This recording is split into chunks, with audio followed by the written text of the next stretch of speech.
Hello and welcome to an all-new episode of Anime Brain Freeze. We are your animation-loving, revenge-driven, ice-dancing hosts. I am John. And I'm CC. And when there's just too much cool anime to watch, we've got you covered. Today we have 3 very differently flavored shows for you. First, I will join an animator as they get isekai'd to the world of their favorite movie in Zenshu. Then John will bring back the edgy arts energy with a vengeance by reviewing the bloody fantasy tale Übel Blatt. Last but not least, I will take a seat at the ice rink to witness the underdog ice skating story of a student and her coach in Medalist. So grab your peg bar and blade of choice, make sure to not leave the luggage with your ice skates on the train, and definitely don't pause the pod. We'll be right back.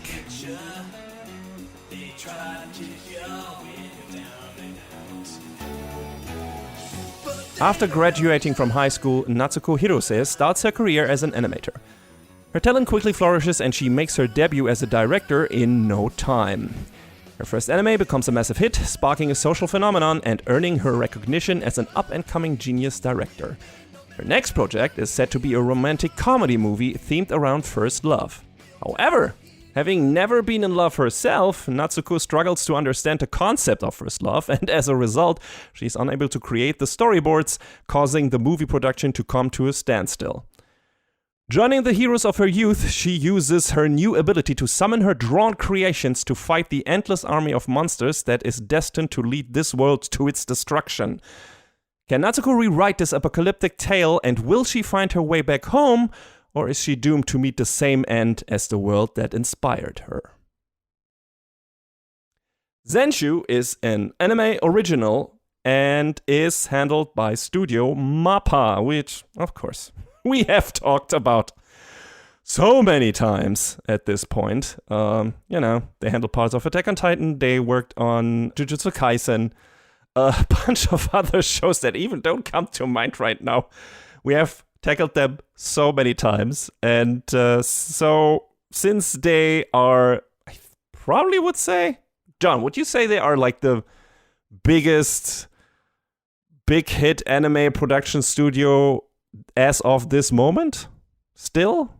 They're up there, that's for sure. I mean, people know their names alongside Toei and Sunrise and, some of the other big ones that aren't springing to mind at the moment. I feel like especially the big manga adaptations, like action-wise, like the big action shows, a lot of them, of those go to them. And they pretty much, all of them are pretty much on a same very good, if not great level of quality in terms of animation. Like, I don't remember a MAPPA show in recent time that I felt like was completely lackluster in any way. I mean, that brings... They always go like whole hog. So. Yeah, exactly. I mean, to a fault, right? Because we have heard stories, especially when it comes to the production of Jujutsu Kaisen Season 2, where animators were overworked. They were like, there was a crunch, there was too much pressure.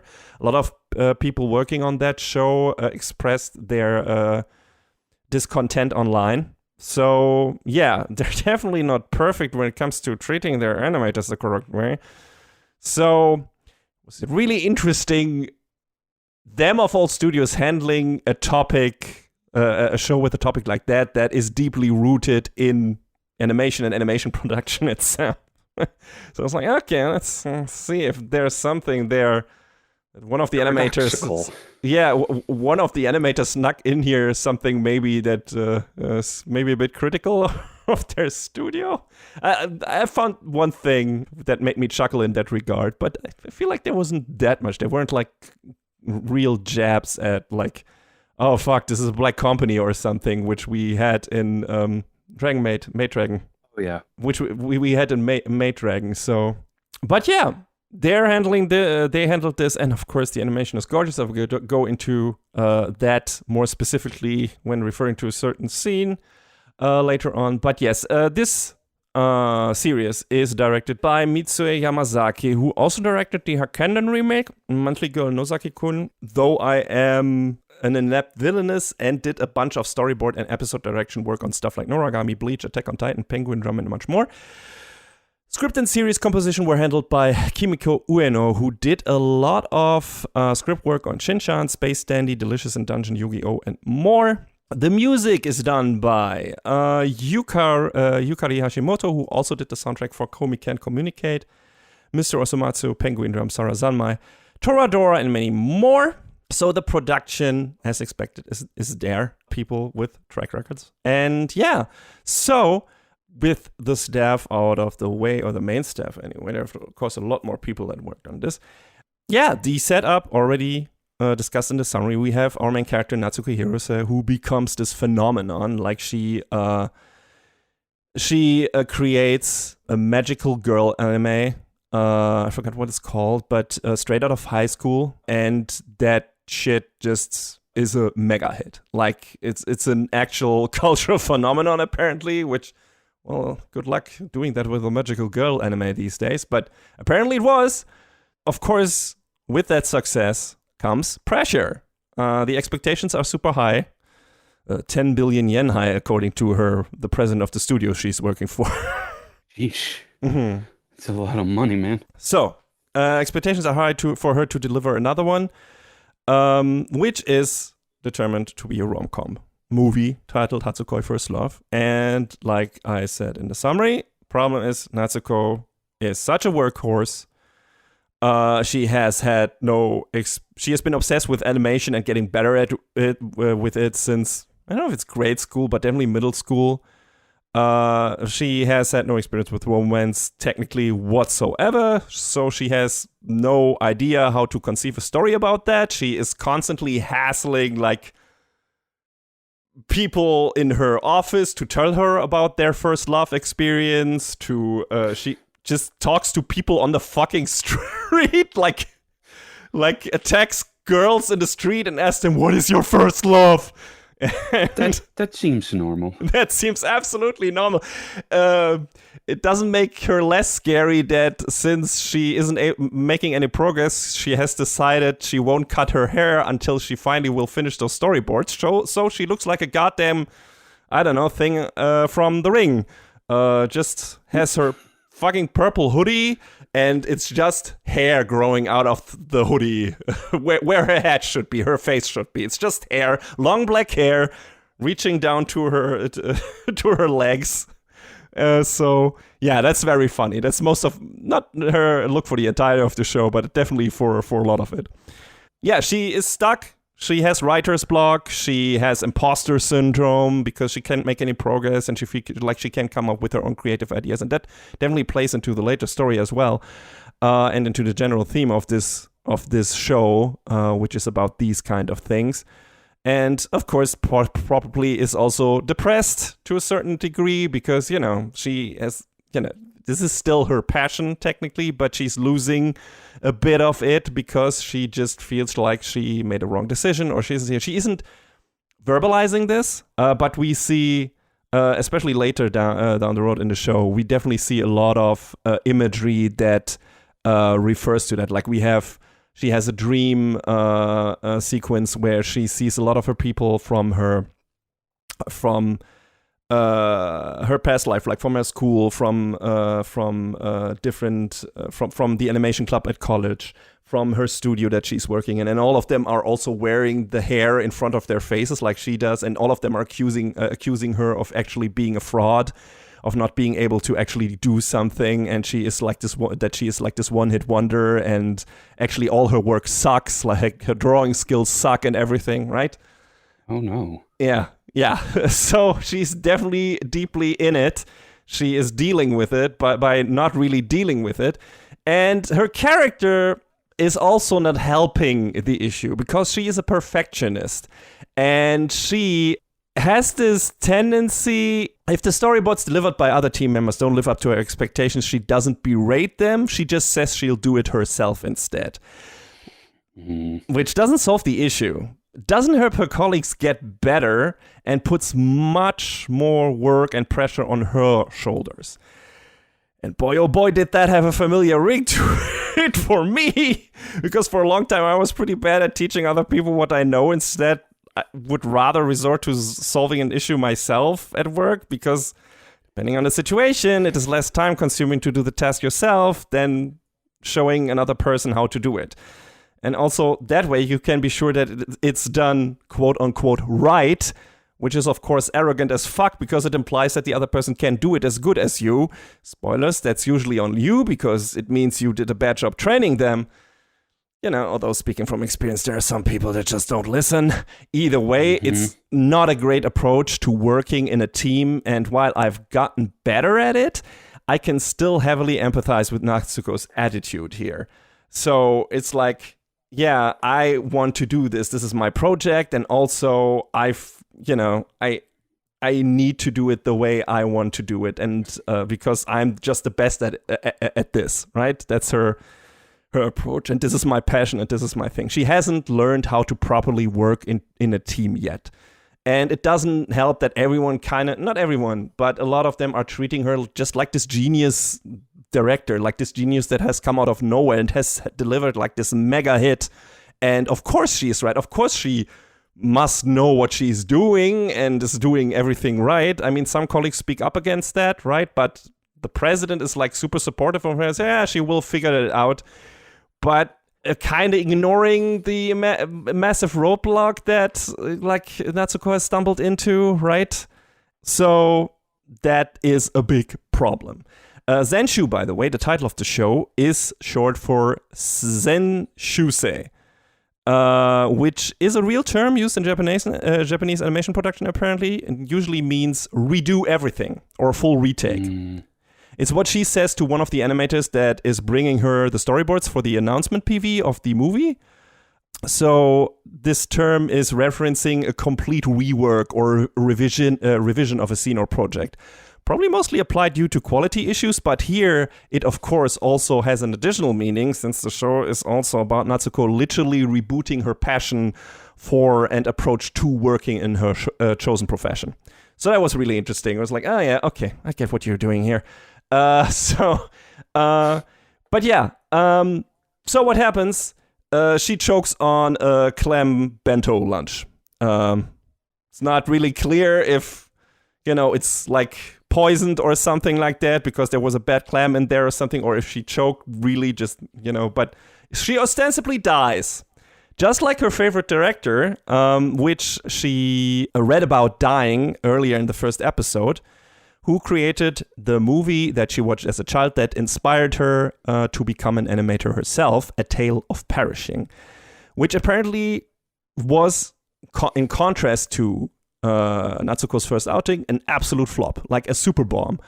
Because it's apparently like this classic fantasy tale, or made to look like that, but turns into like this incredibly depressing story where everyone dies at the end. I mean, with a name like that. Yes, exactly. One should have seen that coming, right? But, it was from an acclaimed director and everything, but it didn't connect with audiences. Most of them anyway, that's why it was a flop, but it connected with one person very strongly, and that is Natsuko, who was so intrigued with the characters, the world, what it was trying to say. She says multiple times, I don't quite get it, but that's the fun part. The fun part is me not completely understanding what it was trying to say and where it was going, and constantly mulling that over in my head, right? And thinking about this show, this movie made me think. This movie activated my fucking synapses, and it made me think about animation all the time and about the characters and their motivations all the time and this world and how it works.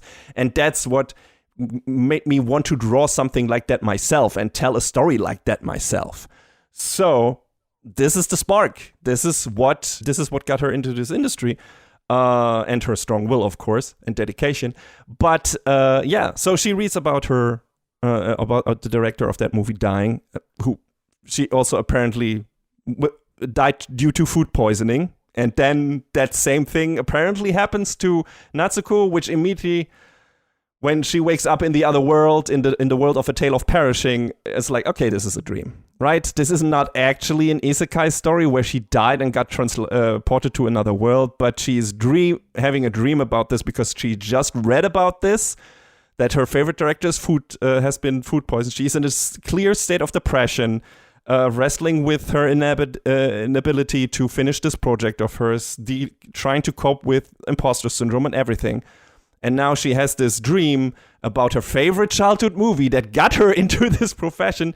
And of this dream is going to make her work through these feelings. That is the intention. That was my immediate thing that I got out of it. Okay, this is not really an isekai story. It's using the classic isekai tale as a vehicle, but it's just it was all a dream story. And the use of that dream is making her realize, that she still has passion and that she had the power all along, right? She knew how to write about first love all along and stuff like that.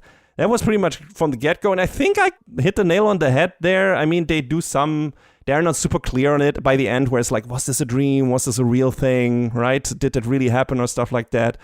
But in terms of what it was doing and where it was going with certain things and just how it happens, it definitely feels like, okay, she just dreamt the whole thing. For her brain made her dream about it to work through that shit.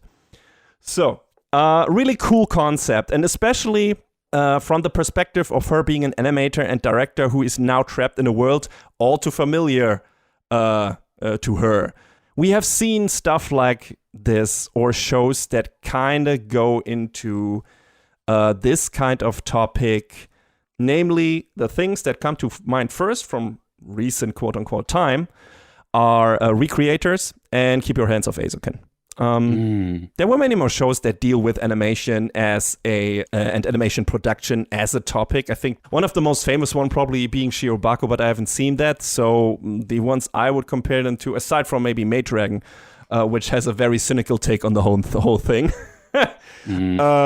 I would go with Recreators and Keep Your Hands Off Eizouken. And I think Zenshu is not as much in conversation with its medium as some of the other shows, like especially those two that have tackled anime as a theme in their own story. For example, I'd say Keep Your Hands Off Eizouken goes much more in depth in terms of technical details and processes, while Recreators is willing to go on much wilder philosophical tangents and more interesting thought exercises when it comes to creations confronting the creators and everything, and just the whole thing of story as a medium and what would it mean if these characters were real and stuff like that.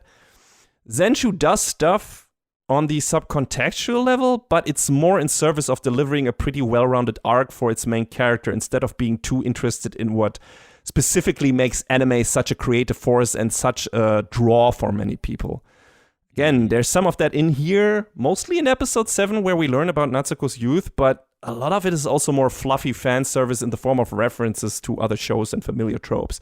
Not bad by any means, but if you expected something more substantial from this, I don't know if Zenshu will deliver that for you. It's still interesting. It's still like a cool concept because it's like a reverse thing of Recreators, basically. In Recreators, we have these creations from light novels, from anime, from video games that come into the real world due to reasons. And and here it's a creator going to a fantasy world, and of course she is not a normal person there because she has this magic peg bar, which is this animation tool that helps to align storyboard sheets and stuff like that.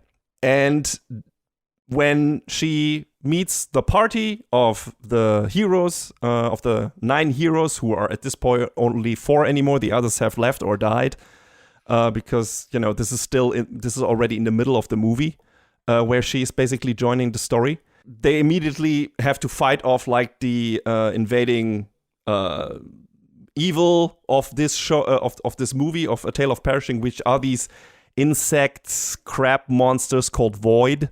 And the prophecy is that the Voids will destroy the world. Like there are these... Tell me if you heard about this before, John. There are these crystals in this fantasy world. So what you're telling me is she's just the pictomancer. Pictomancer. She's just a pictomancer, just breaking out her palette and drawing up things to fight the other things. Exactly. That's exactly what she is, because her power, since she's joined this world as an animator, is just once her weird peg bar starts talking to her and says, "You must draw, Natsuko," she can summon like a normal work desk, or ostensibly normal work desk in a stunning sequence akin to a magical girl's transformation, because of course, since her first big breakout hit was a magical girl anime, it would look like that. And John, I've shown you that sequence. It's stunning. It's Mappa going all out. It's crazy. Yes. And the first thing she draws is a not copyright infringing version of the ancient warrior from Nazca. Don't worry about it. It's funny. There are a lot of references to other anime in this show. A lot of them are blatant. Like, I mean, her Magical Girl anime doesn't necessarily look like Sailor Moon. It's more of like a cross between Sailor Moon and like delinquent anime, like delinquent schoolgirl anime, maybe with a side of ninja. But you know, that is pretty obvious. It's obvious what that is referencing, and in a later action scene where they have to fight an aerial battle, she summons a missile barrage, an Itano circus. Let's go. Literally animated by Itano himself, actually. Really? Yes. Oh, that's sick. That is very sick. When I learned that, I fucking cheered. I was like, oh, fuck. So, so there are a bunch of references, both shallow cuts and deep cuts. There's like an anime or a character she summons, I think in the third episode, called Serval Cat Mask. It's not Tiger Mask at all, bro. Even though he's a wrestler. There's a Gundam knockoff. There's a bunch of other stuff in there where it's like, okay, I get what you're doing, but you're not doing that thing because, you know, for reasons. But some of the references are incredibly obvious. And it's fun, right? It's like, okay, I get this. I see that. I know what it is. So I immediately get what Natsuko's inspiration is. Like, these are the stories, these are the characters, these are the drawings that she practiced on, that she can draw immediately, that she knows how to do in very quick fashion. Like, holy shit, that girl can draw fast.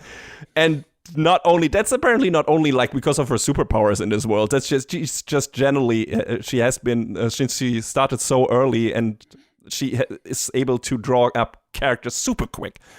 Hey, so, when you get paid by the cell, you gotta draw fast, I guess. Yeah, apparently. But yeah, that's what she's doing. So she's summoning a bunch of characters from animation she knows, and those characters help her destroy the voids. And she, you know, actually helps out the party a lot. Like, she becomes a real, like the real powerhouse of the team. And that's cool. Funny, considering Pictomancer, I think, is the strongest DPS currently in FF14. There you go. When was that introduced? I wonder if that was an inspiration for this show.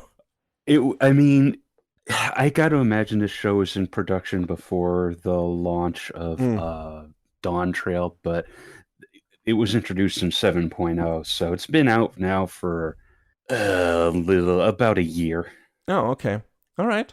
I don't know. Maybe there was some overlap there, but there could be. That's entirely possible. Yeah, but we don't want to accuse anyone of anything, and maybe otherwise it's just an humble homage, just like this show does to a wild degree.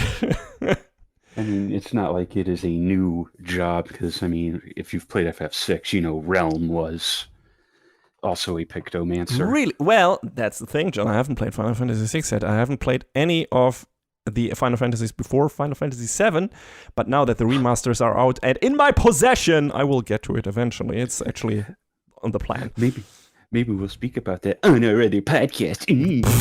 Yes, we will eventually. But I think Persona 3 Reload will come first. Yeah. All right. So, she is not the only character in this world, of course. We have a party of heroes. Like I said, later 5. And originally there were 9, because there are 9 countries in this world with 9 crystals. And the story is, if the voids destroy all the crystals, then the ultimate void will be summoned, which is this giant-ass monster, and it will destroy the entire world. So we had heroes from 9 countries with the 9 crystals, and these heroes banded together to defend the realm, whatever. But, you know, since it's a very harrowing tale. Some of them already died. The ones we have left is the main hero, Luke Braveheart. What a name. Oh my god. It's amazing. He's a knight, a classic knight with a very powerful sword. We have Unio, an anthropomorphic magic casting unicorn. That is very weird. It's like this cartoon character, like maybe Morgana in Persona 5 or something like that, with pretty much the same character traits, actually. But who can also transform into a real flying unicorn. So that's interesting. We have Mammon, who is like this classic elven archer, and we have QJ, who is like this more... I don't know what these kind of statues are with the big eyes and everything, like made out of clay, but he looks like them. I think I know what you mean. Yes, I think one of them also is in Darkstalkers, maybe a character. I'm not sure. Yeah, I'm looking at it right now. It's sort of I don't know what they're called, but I know Yes. know that. But he's a robot, and he is, responsible for detecting the void and stuff like that. So this party encounters Natsuko and doesn't know what to do with her. They first think she is some kind of weird gremlin because of her hair. And especially Junio is absolutely not fond of her. Like, he hates her guts. And I guess vice versa, though. Natsuko just seems to be like, whatever, fuck that guy. And just whirls him around holding his horn.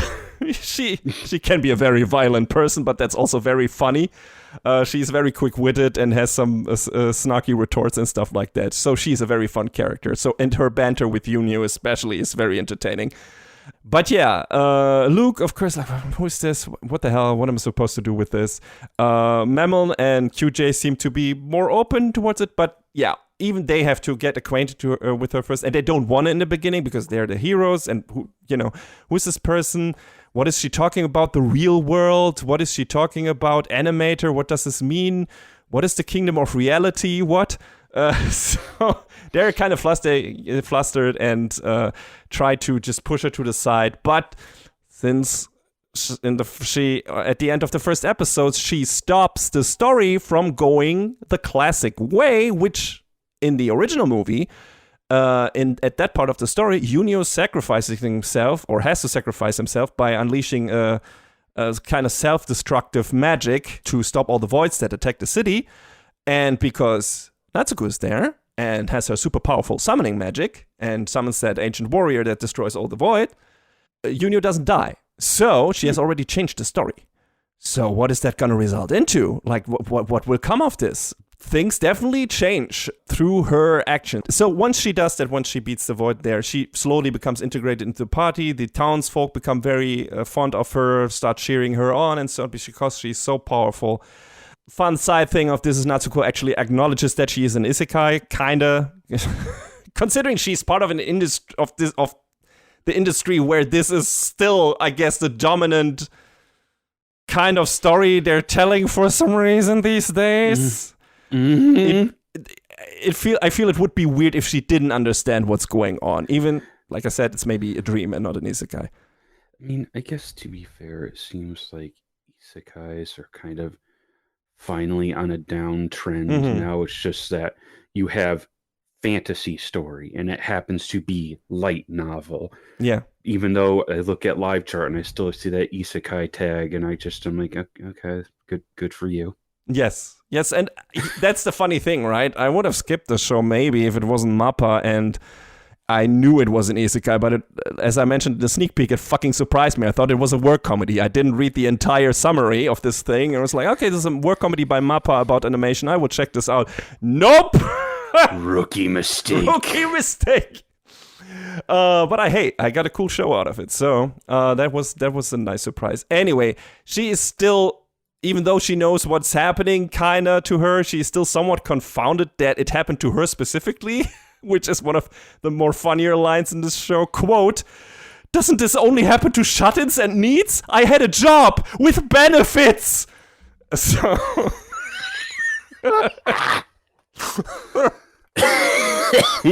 I mean, I can't blame her for reacting that way. So... sometimes you don't always have to make friends with Truck-kun. Exactly. Sometimes you make friends with Clam-kun, I guess. There's also the show is definitely having fun taking jabs at the all too familiar tropes of old anime too. There's this funny reference to plot contrivance when Yunio says that everything is fine because QJ isn't detecting any voids at the moment. And Natsuko replies, he doesn't detect anything because he is charging. From now on, he will always be charging at the most inopportune moments. And, we know how that happens when you have like a character with kind of an overpowered ability that would kind of solve the issue every time. A lot of stories try to find a way to extract them, remove them from the equation. It's like, why did you introduce that character with that power then in the first place? It's the Superman problem. Like, if you make Superman too powerful, why is there a Justice League, right? That's actually one of the things that Bruce Timm and the guys said when they created the Justice League TV series. They're like, well, we made the mistake in the first season to try to make Superman too weak in every episode because we wanted the other characters to shine, but that made Superman look kind of like a wimp. It's kind of tough if you have like the super all-powerful character to give him something to do or give the other characters something to do that he wouldn't be able to solve easily by himself, just in terms of power scaling and everything.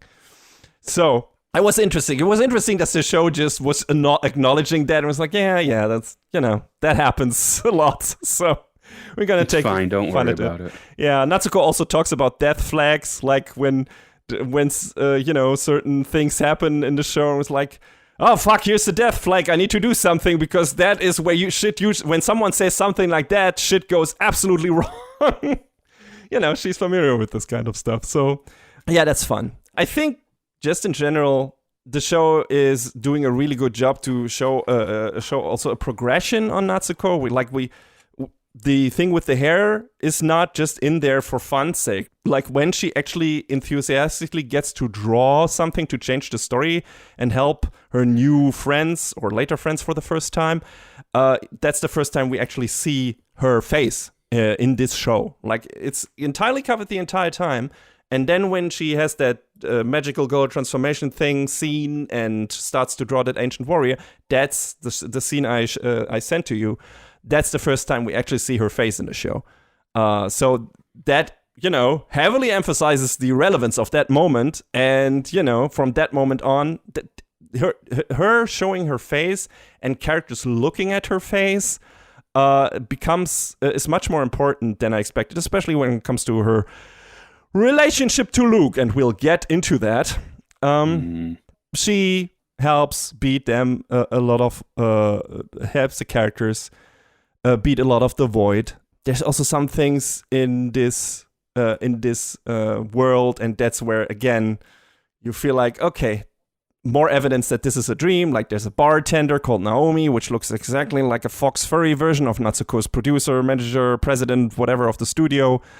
Later, there is a weird bird with a turtle shell on his back that has the exact same haircut and kind of face like the director of the movie of A Tale of Perishing, and who is telling her entirely, it's no use, you can't change the story, and so on. And all of these are just these classic dream trope thingies, right? So, yeah. But that's interesting in itself in terms of what it means to change the story of a different creator and everything. And there's a nice cap-off sentence for that at the end, uttered by the bird. I will get to that at the end of the review. But yes, that's some interesting shit. Initially, Natsuko is very keen on returning to the real world, but then she starts to wonder, there are no deadlines here, no pressure to deliver the next big hit. Of course, on the other hand, there is a very imminent danger of an apocalypse, but hey, I think we can all agree that's far easier to handle than the perils of wage labor. So she becomes very happy to live in this world. She utters several times the sense, I don't remember Tale of Perishing being this happy. And she loves the food in this world. She loves food in general. My God, that woman can eat. And Luke is a good cook, so she gets to eat a lot of good food, and she kind of becomes very happy to be in this world. She can summon her power at will. She only can do it when someone from the party or she herself seems to be in direct peril. But, still, she's a force to be reckoned with until a specific moment in the show, kind of in the last couple of episodes. But yeah, we have a couple of other characters, like I said. Luke the Brave Hero, we get to him last, I think, because he's, aside from Natsuko, the most important character in this story. But we have his, in the movie, love interest, Destiny Heartwarming. Destiny Heartwarming, yes, that's her name. Luke Braveheart and Destiny Heartwarming. Jesus Christ, okay. All right. And in the movie, she was the one who, after a lot of his friends died, pulled him out of his depression for a while until she also gets killed. So in this, things, again, take a turn because, Natsuko is there. Natsuko is there to save the day. So Destiny doesn't immediately die or whatever, and instead becomes very infatuated with Serval Cat Mask, the character. Like, when she sees Natsuko summoning him, she wants to be like him and suddenly becomes super buff, which was a fun thing. Like her first being her like this princess character, and then she becomes like this bodybuilder wrestling character. Really funny, wearing the cat mask all the time. I love that. So that's kind of awesome, though. Yeah, and she, her kind of story is that she wants or is intent to marry like this rich, pompous, somewhat, not really douchey guy. He's just weird. He has a lot of wives, and he wants to make her his next wife. He doesn't necessarily seem to be a bad person aside from that, but she only wants to do it so he gives her money to have create an orphanage for all the orphans in the city. And Natsuko helps her be like, there are other ways to do this.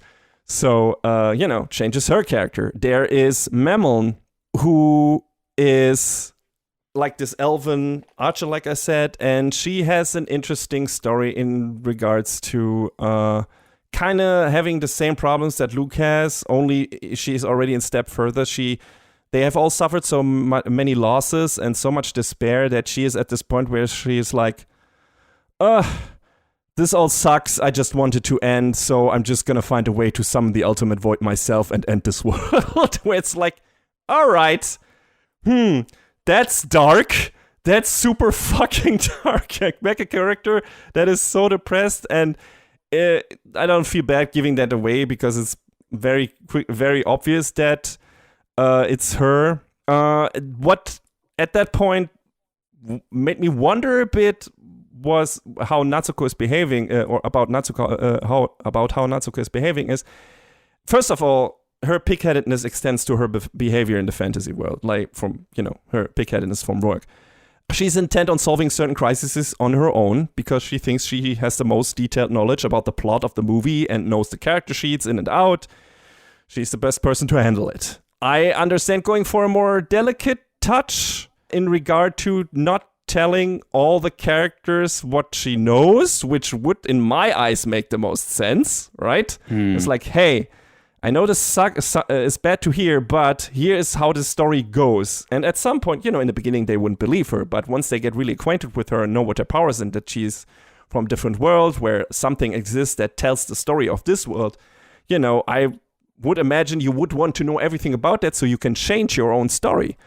But she kind of takes that decision away from most of the characters by just not telling them the entire story.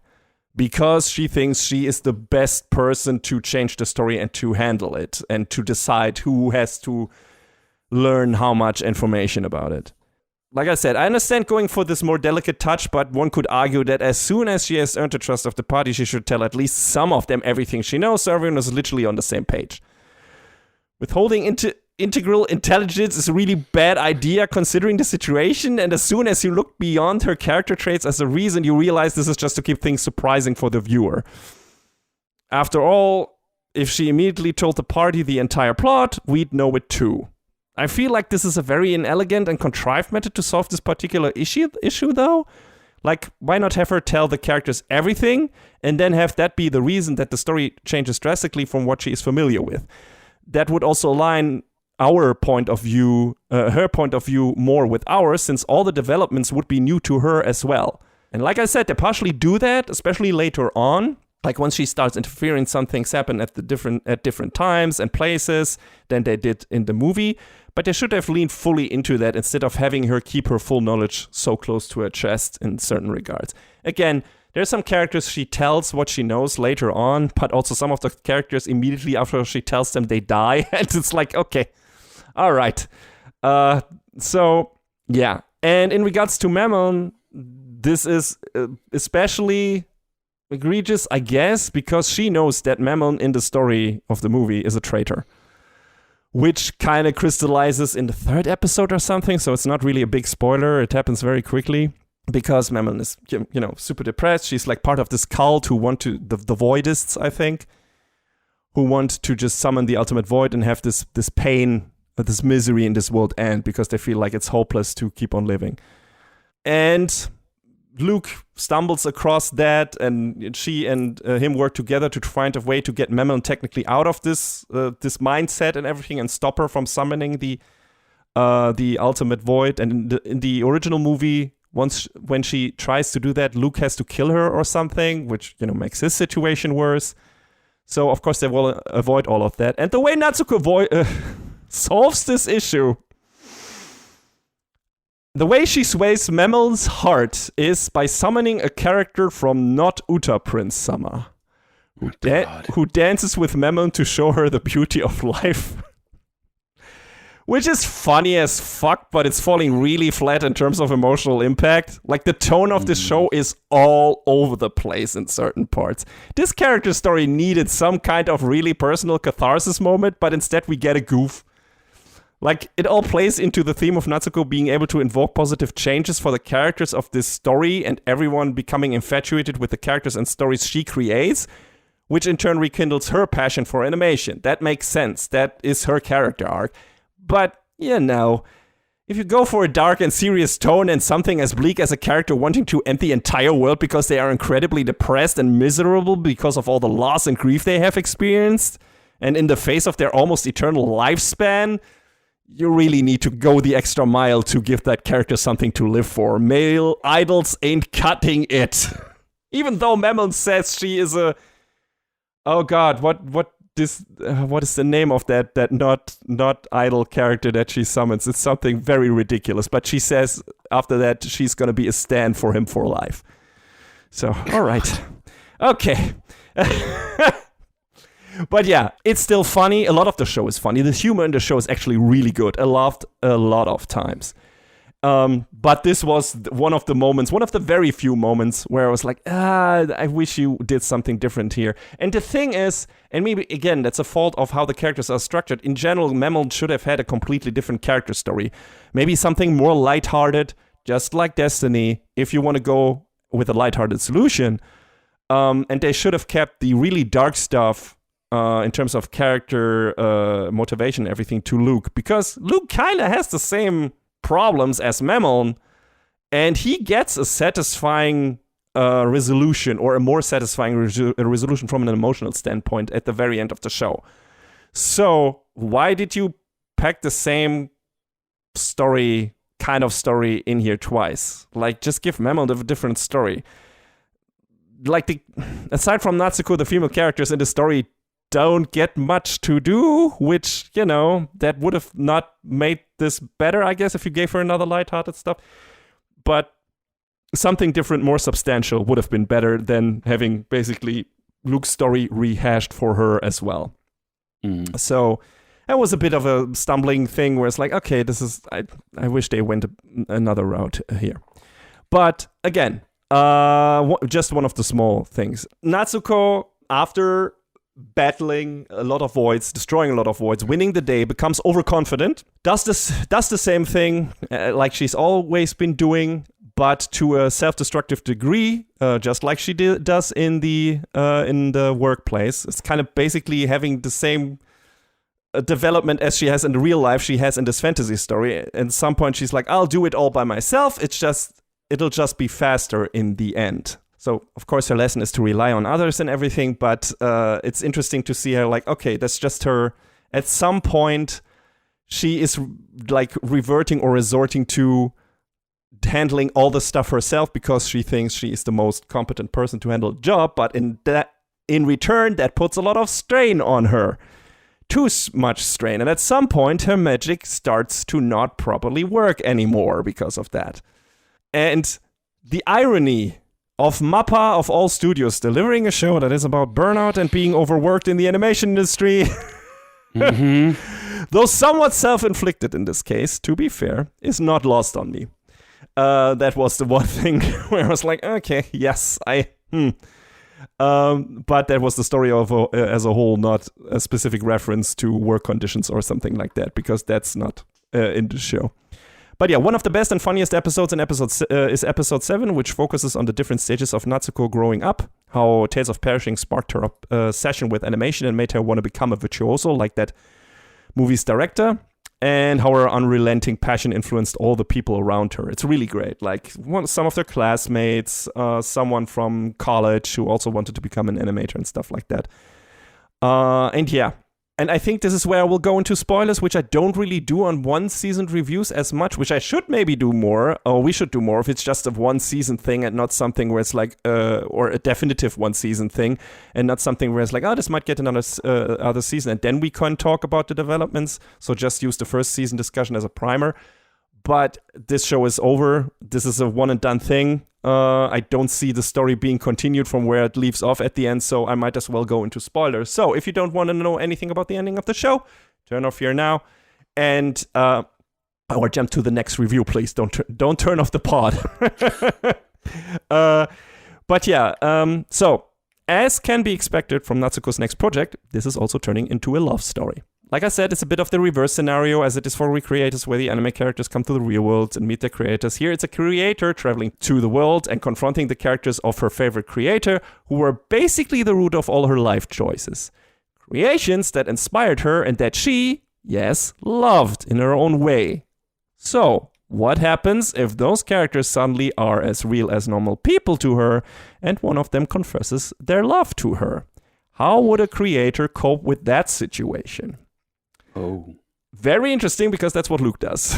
He very slowly, after being like very put off by Natsuko in the beginning, he very slowly becomes very fond of her. He becomes flustered around her in certain situation, red as a tomato and stuff like that. He realizes that he loves cooking for her, but not for cooking itself, just because to see her like eat and, react to her, like be happy about that he is the one who cooked for her. He's like, do I just like, I think some person says to him, maybe you just like characters, watching characters eat. And he looks at Yunyu, and Yunyu is gulping down something, and he gets this look on his face like, no, that's not it.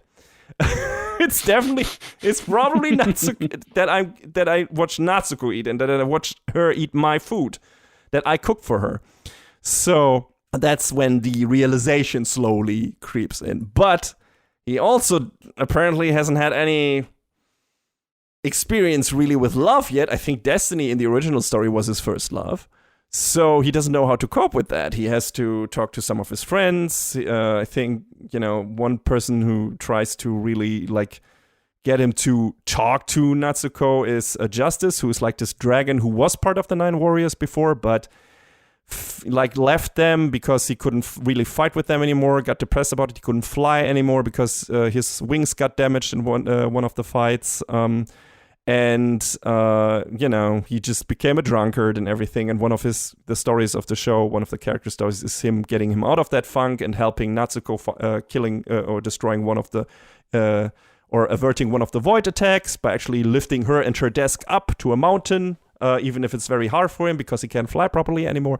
But yeah, once that happens, he kind of rejoins the party again, and him and Luke have reconvened, even though, they were at odds in the beginning because Luke was so disappointed because Justice was like his idol in a way, like he looked up to him a lot. So when Justice comes to him and says like, yeah, you realize you kind of love with that girl, right? And Luke is like, what? No, that can't be. And he tells him like how to talk to her, and I don't know if it's him or another character tells Luke, after Luke is just spending multiple days just telling Natsuko that he loves her, and of course she doesn't know how to deal with that because that never happened to her, especially not from a character that she actually also has loved since her childhood, but in a kind of different way, right? Because he was always with her and he was her inspiration and everything. He was a favorite character in the show, in the movie. So someone tells Luke that he needs to tell her that how he feels about her, and his solution is telling her just, I love you, every time he sees her. And they don't really have a conversation about it. He just tells her that. And she doesn't know how to handle that and how to have a conversation about that. And yeah, then Justice, I think, is like, okay, come on. You can't like force her your feelings on her. You have to like be a bit more, this needs to be more of an exchange and everything. And you need to consider her feelings and everything.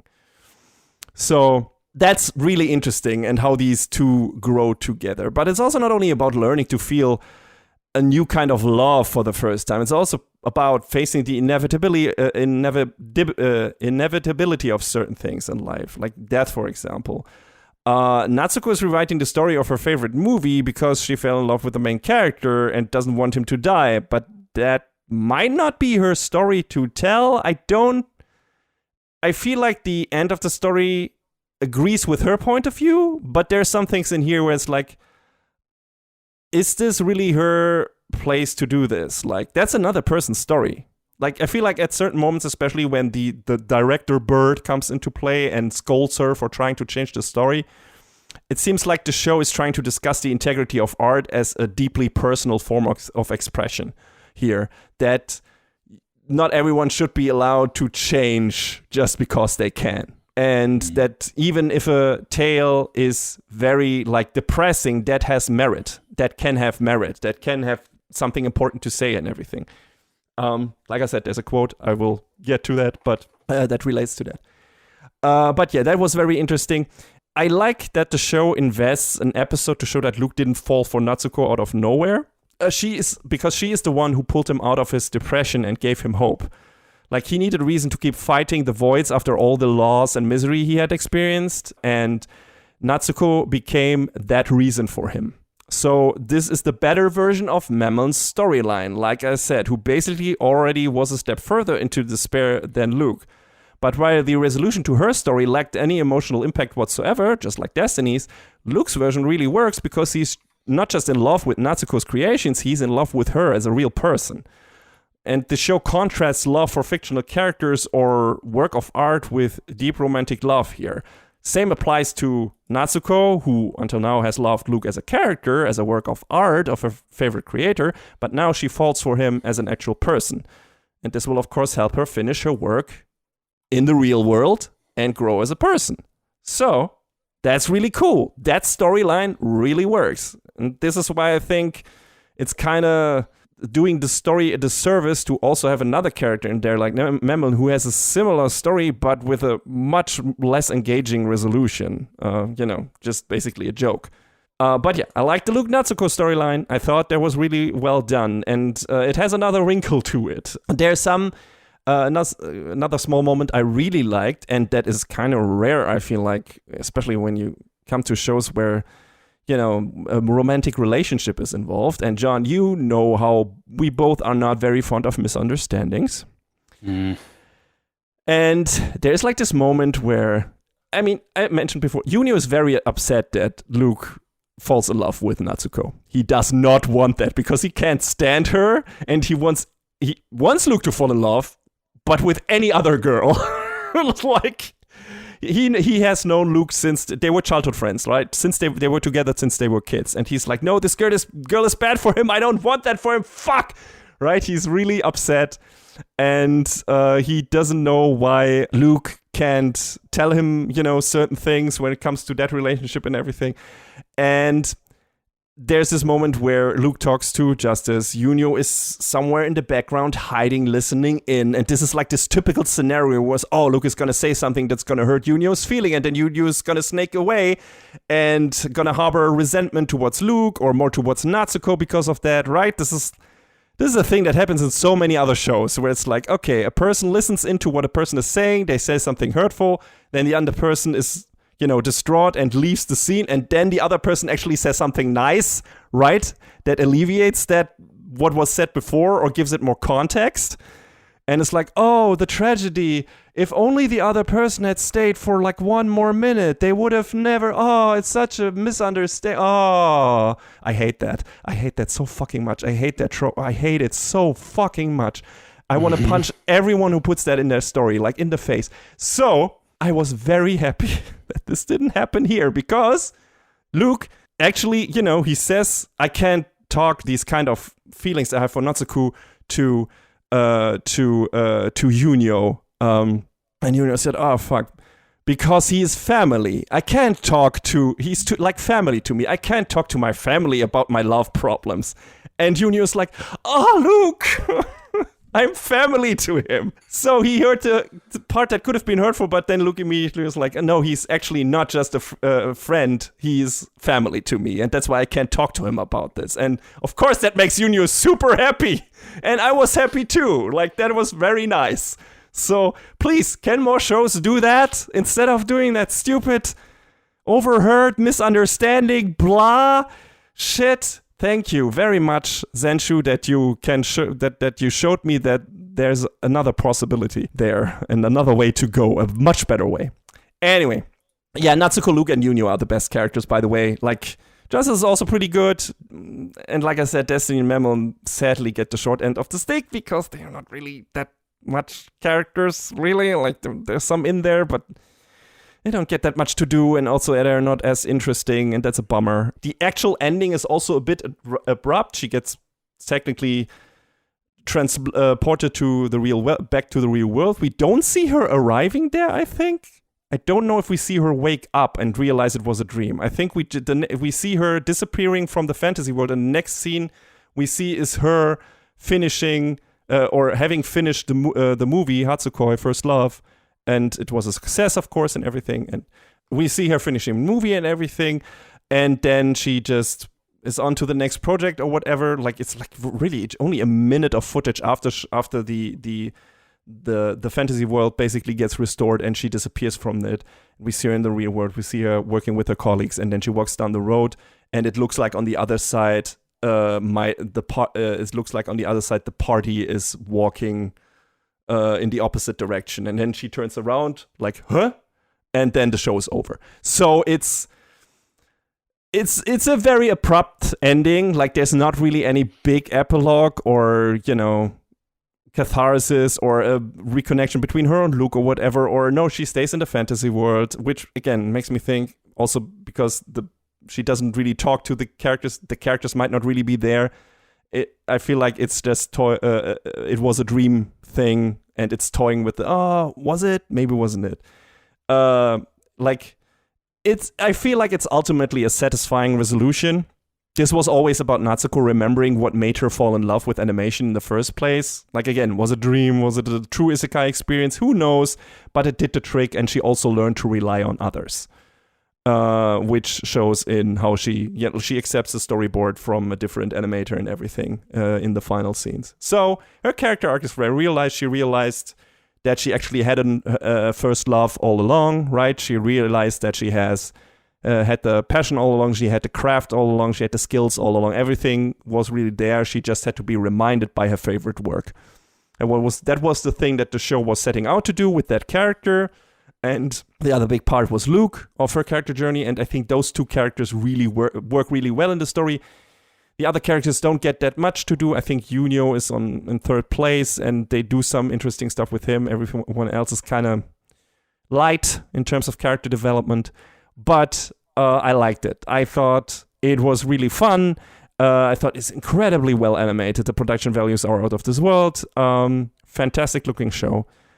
And yeah, I feel like if you want to watch a slightly different isekai story, I guess, if it is one, if it isn't one, technically it is one, I think, that takes some jabs at the tropes of the medium that it's in, and a lot of fun references. You maybe have probably already checked this out. I hope. It's a fun story. It's fun characters, especially the main character, Natsuko, is great.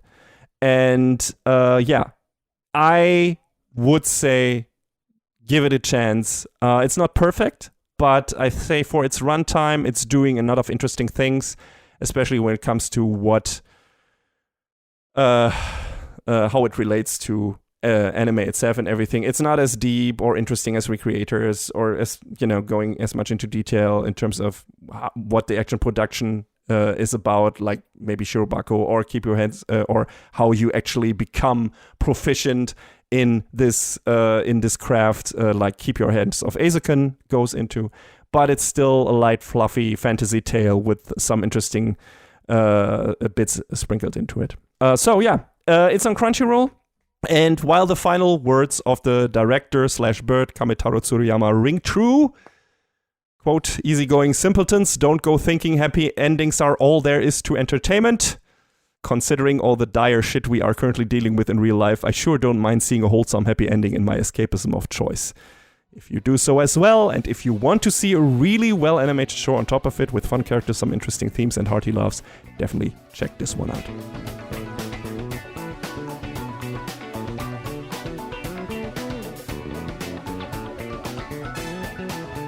So, Übel Blatt sure is a show that exists.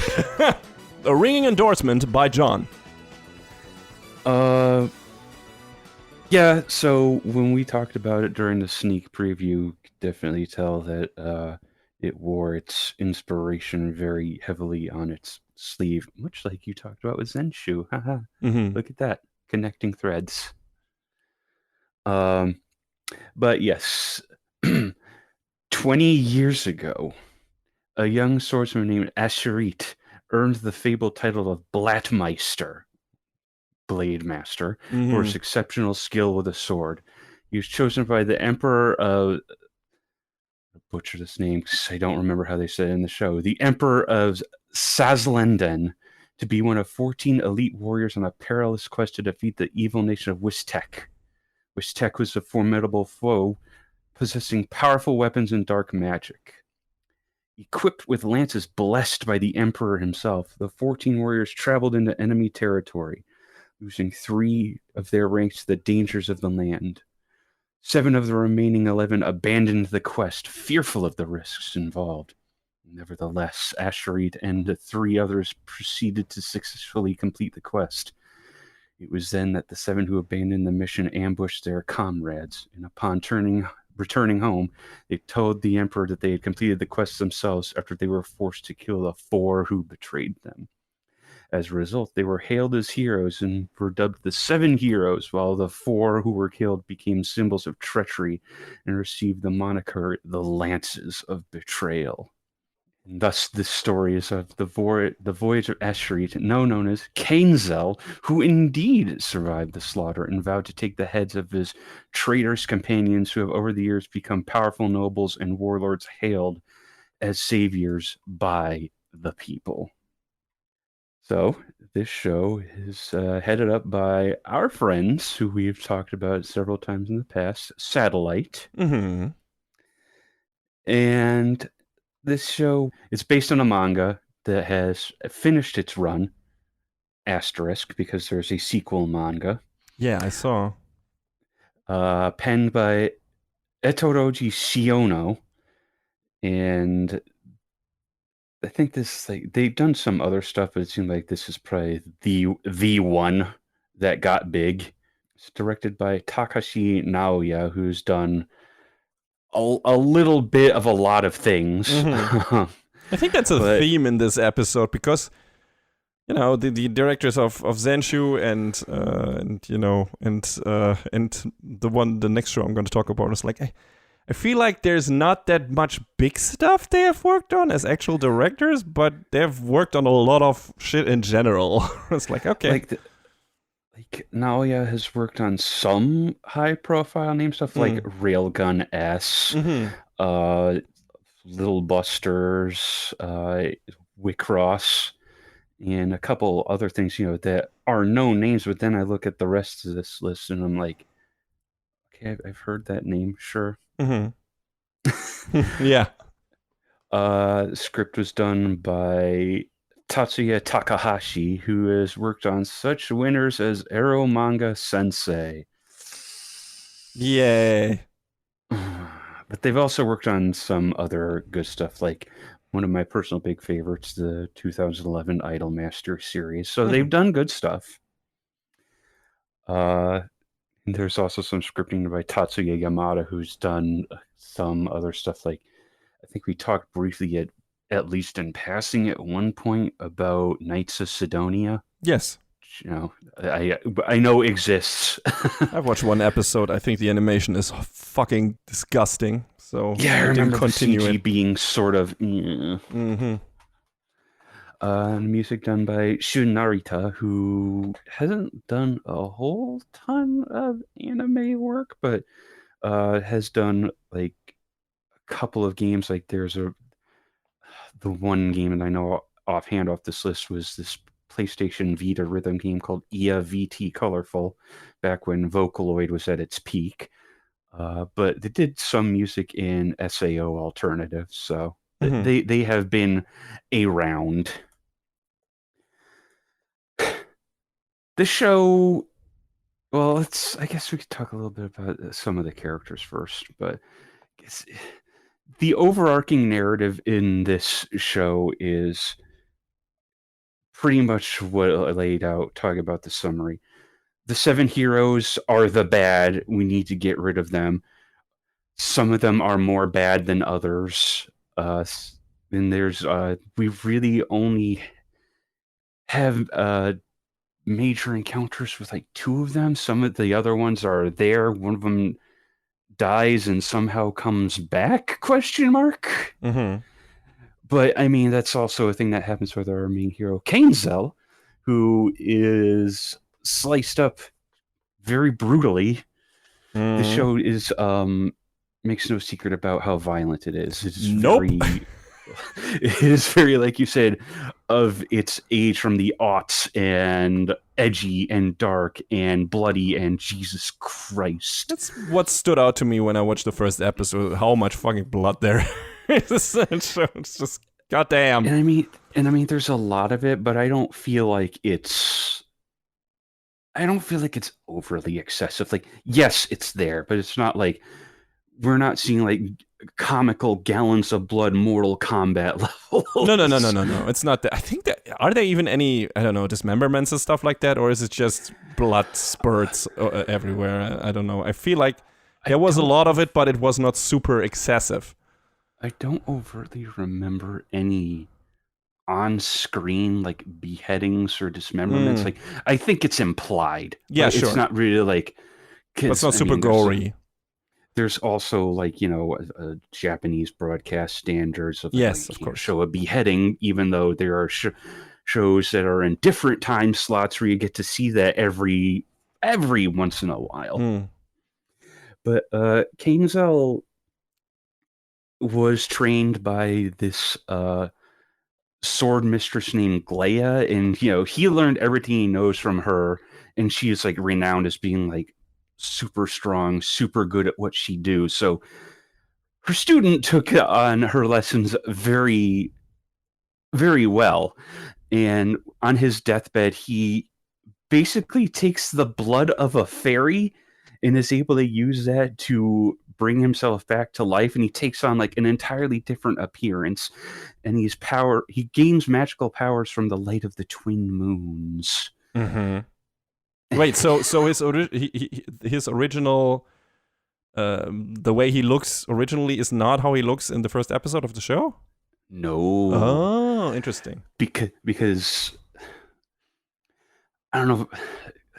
I guess we can go full spoilers, because it's not clear where the story of this show is not finished. It got to about like chapter 60, 62 out of 170. And Satellite, we were speaking before we started recording, Satellite doesn't seem to be in the business of doing season 2s recently, because there was that other show that they did, the Underground, the Driller one, whose name escapes me, that we really liked, and its story is not finished, and there's definitely not a season 2 on the table, or it doesn't seem like there's one, so which is unfortunate, because we both really liked that story. Yes, and I'm bummed that I don't remember the title. I need to look up the episode where we reviewed it because I remember you doing a Rockman Dash reference in the title, but I don't remember what the name of the actual show was. Sakugan. Sakugan, right? Yes, that was a very fun show. I feel like there was There was that. There was also Helk, which is who knows if that's going to get its story finished in anime form. Yeah, but it's definitely sort of not quite as edgy as this, but definitely a darker story with a twist at the end. Mm-hmm. I would hesitate to say the story has a twist because it really doesn't. It's you're kind of getting what's on the tin. I mean, Justin, if you watch the first episode of this, I think know what you're getting out of this show. Just in general, in terms of tone, in terms of what the character types are, what the language, and what the focus is put on, and everything. I feel like I got a good idea about what the show is gonna do when I watched like how it handled its story in its first episode. So, okay, I know what you're going for here. I know what this is doing, and considering when it started and everything, it feels like it is definitely one of the shows of that time. And I don't know if it's intentionally harking to a simpler thing, and that's what it's trying to do, or if that just happens due to how it's set up, but I feel like it feels like a simpler story from simpler times. It very much is. Kind of to its detriment. I mean, a lot of people were really down on this show. But you seem to at least enjoy parts of it. So what were the parts? I thought it was okay. I mean, it's certainly not high or the best rating, but I mean, we get a somewhat interesting cast of characters. Like in the first episode, you see Kainzel trying to save this elven girl, who we never actually really learn her name, which is absolutely hilarious. Okay, Kainzel goes up to her and she's like, she calls her Pee-Pee. You say, "What are you doing out here? You should come home." And she's like, "Oh, that's not my name." And then the running joke is that we never actually learn what her real name is. Which not is bad. Kind of funny, and I'm like, all right, that's pretty good. And he ends up making a little bit of trouble for himself because these like basically Knights Templar who are like out there executing people just because you said one bad thing about the 7 heroes, so that means you have to die. So another guy steps in whose name is Weed. Yeah. And he's got an eye patch, and it's like very edgy as well. And he's like, but he helps out Kainzel and PP in their moment of need and introduces them to this lady Altea, who is a smuggler of people who helps them get out from underneath the oppressive fist of the 7 heroes, which, she's out there doing the good work. And she's got... Okay. The one thing I was wondering when watching the first episode was, does she stay with the party? Because it seems like she unwillingly has to tag along due to reasons and how it pans out at the end of the episode. Yes and no, because at first it's sort of like that, and then she disappears for not a long amount of time, but other things happen, and then she ends up coming back around a little bit later on and helping everyone else. So because at first she is definitely, like you said, an unwilling participant in all of this, but she likes Kainzel. She thinks he's got spunk, so. She is willing to be like, I'm at least in your camp. I think you can do this. After seeing what you have done, I think you have the ability to take down the 7 heroes. So she is at least an ally to him. She doesn't abandon him, but she's obviously not the strongest of the lot, so can't really fight on the same level. But she does show some impressive swordplay as it goes along. So there's a lot that happens, but there's all that. There's the 7 heroes themselves. The first one that we meet up is I hope I'm going to try and say this name. It's in German. Go for it. Stemwolek. What? Stemwolek. I mean, the O has an umlaut on it, so I might be mispronouncing it. Can you send me the... I'm very interested. Can you send me the... It's probably a nonsense word. I just want to see how it's spelled.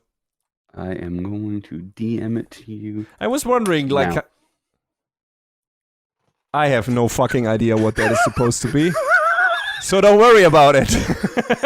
There's a lot of nonsense pseudo-Germanic names in here that are like, sure, guy. All right. I mean, at least the names in Free Ren were they words. Made sense in terms of the characters and what they relate to. Most of them, anyway. It was like, okay, yeah, I see why you would name the character. It's very on the nose, and we made a joke game out of that, which was very fun.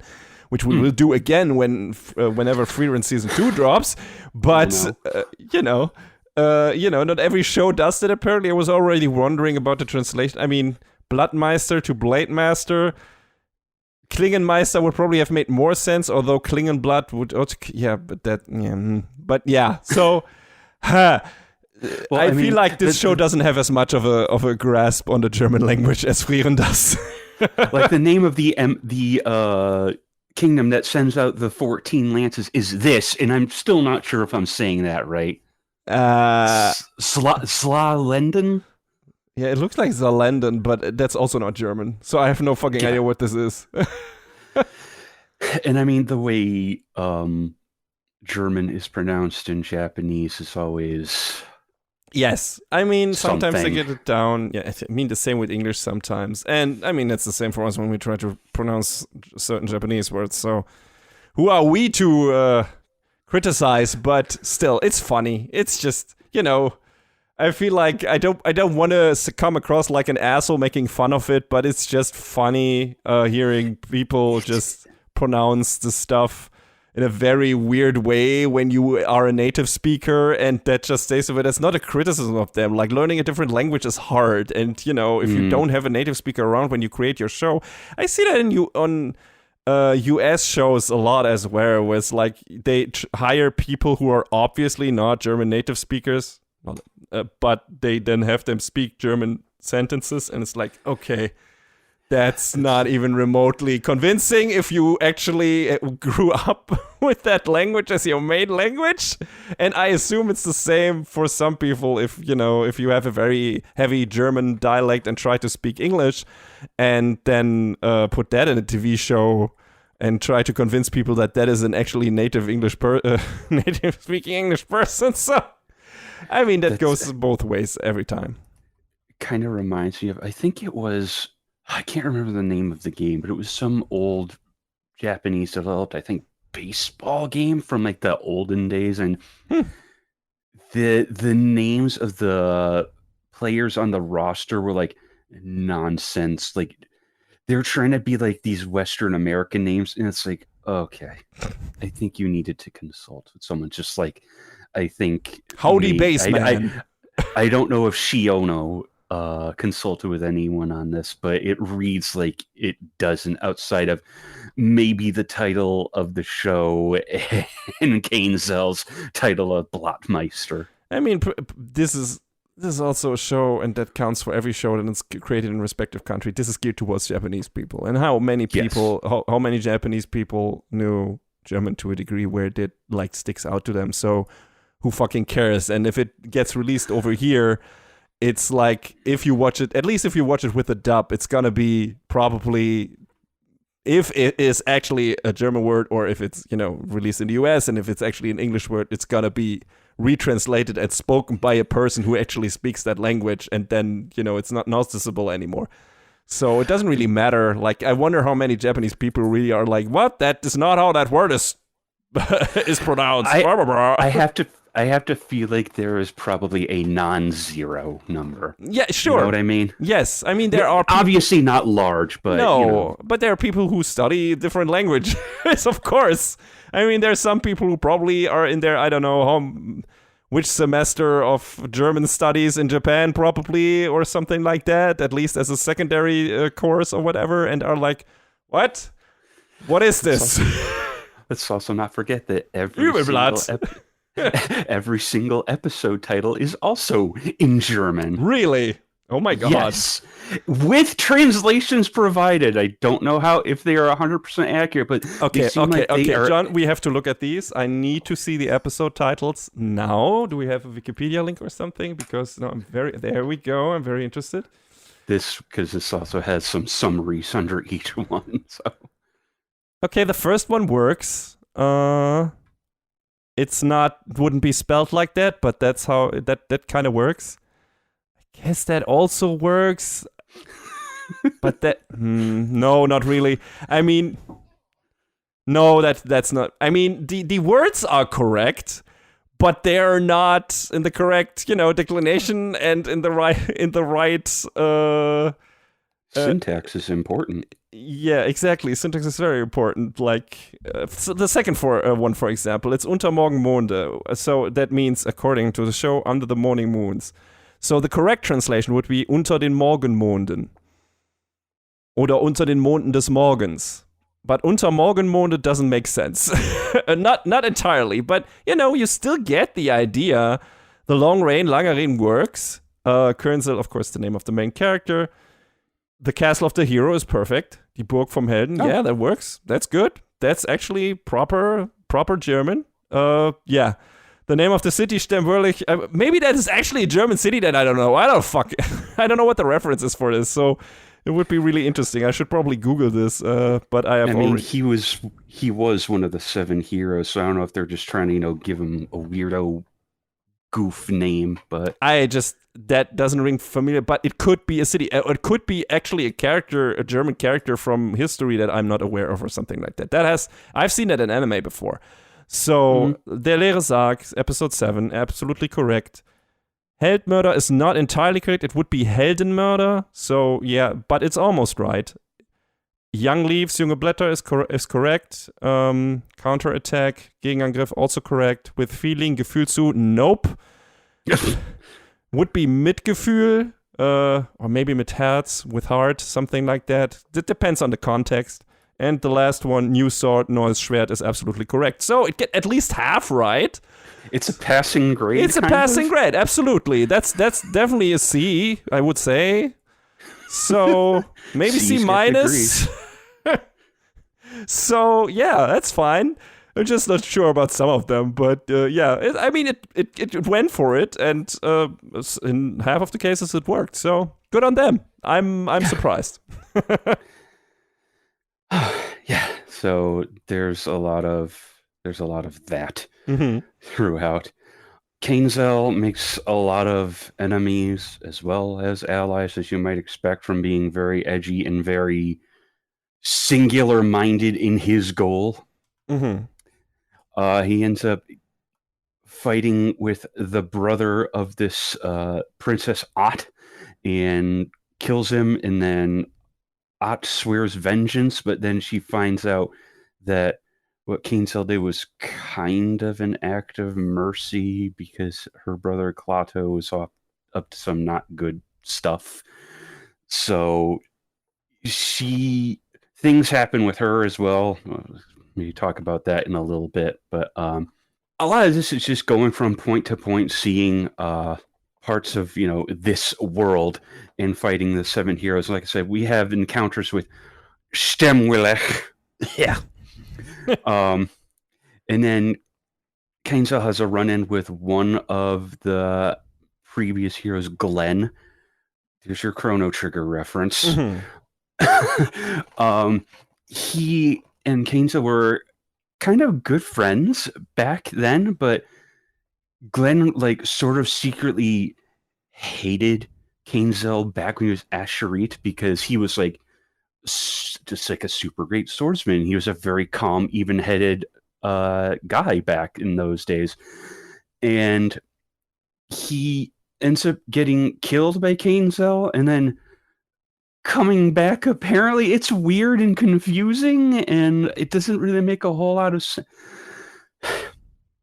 They run across this dude, Geranpen, who is this guard for part of Stemwellich's White Wing army, and he's just this big, imposing guy, but he's like this giant softy, and he wants, he doesn't actually know all of the awful things the seven heroes are doing, like underground and behind the scenes. And he just like, when he sees someone getting hurt, he's just like, he starts crying these tears of like sympathy. He's just like, he just wants to help people out, man.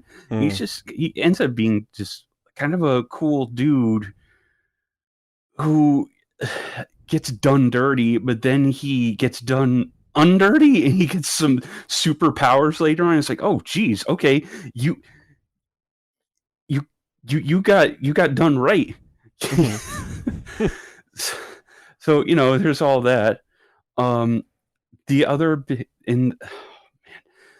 there's this giant confrontation in one of the towns where one of the heroes is like kind of goes off the deep end, and when it's sort of, at first when Kainzel starts his little uprising, the citizens are like, oh, well, he's the bad guy. He's going up against the seven heroes. They saved the world. But then when they see one of the heroes in particular start committing these atrocities against the citizens, the sentiment sort of starts to change a bit. I would hope so. They tried deploying this like giant battleship airship thing for use against Kainzel and his cohorts, and it gets co-opted by them instead, and they end up using it to attack the castle of this one hero, Barastar. And Barastar is like, when he's first shown off, he's kind of weird because he's like this battle-hungry guy, and there are these women that are brought to him for his pleasure. And when he starts having these weird flashbacks, he kind of like kills one of them, and it's like, oh boy, that's But then later on, when he sees Kainzel, he's able to sort of recognize, well, wait, you're Asherit, aren't you? And he sort of has this flashback to back before they were even conscripted to be, the heroes. He has this moment where he's remembering, like, oh, he want to tend to the fields with his father and his family. He wants to become like this merchant and sell, their wares and become like this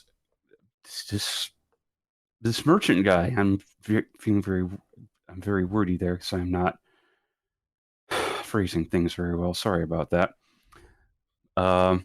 But his father is like, you don't have what it takes to do this, so you need to go and become a hero and provide for us that way. And, well,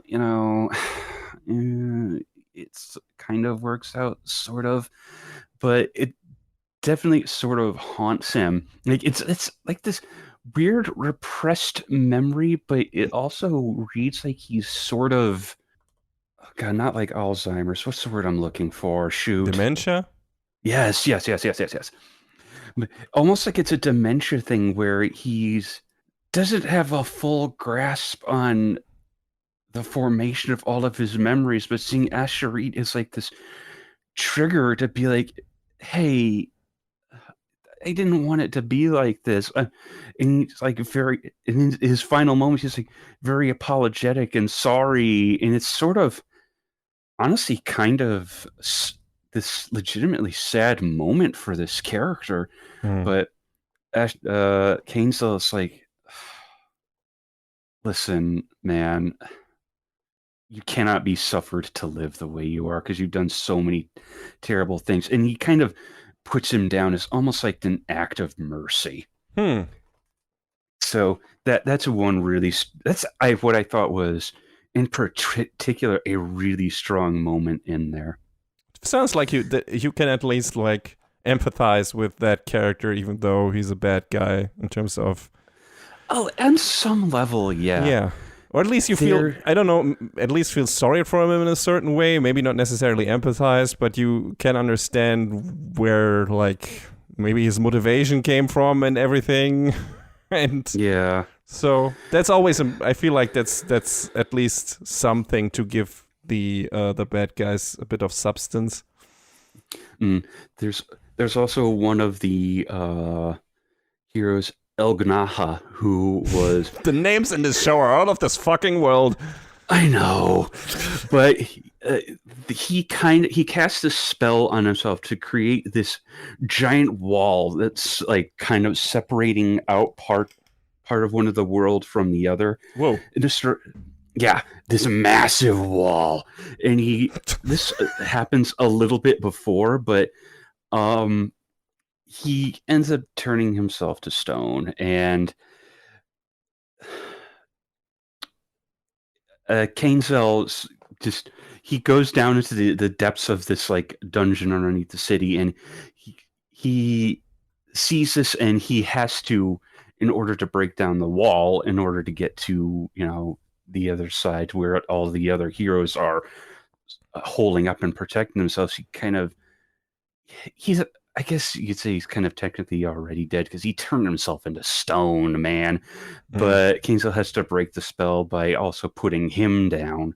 And then this giant wall surrounding everything just like breaks to pieces. And it's like, Jesus, dude, there's a lot of tragedy that happens in this show. But I mean, some of it is weird and dumb and goofy, but others of it feels like it's coming from a somewhat earnest place, but it creates this weird dichotomy in the story that it doesn't always feel super genuine. It feels like, yeah, I did this because it seemed cool, and that is again of its era. And I don't know, a lot of like reading one of the reviews on Anime News Network, it's the person there, Kevin Cormack, reviewed it, was like, yeah, I'm glad this show was done. And I'm like, okay, I kind of get that sentiment, but also like,